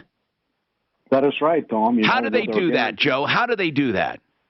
With our guaranteed pension account, they take the lump sum from the retirement account. Right. They place it into the guaranteed pension account, and they can actually begin drawing money out. Right. They can also deposit money into the plan so they can make it grow even better.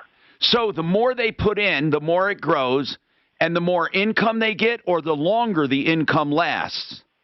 But they can choose either or. They can take a more income, or they can make it last longer. That is incredible, actually.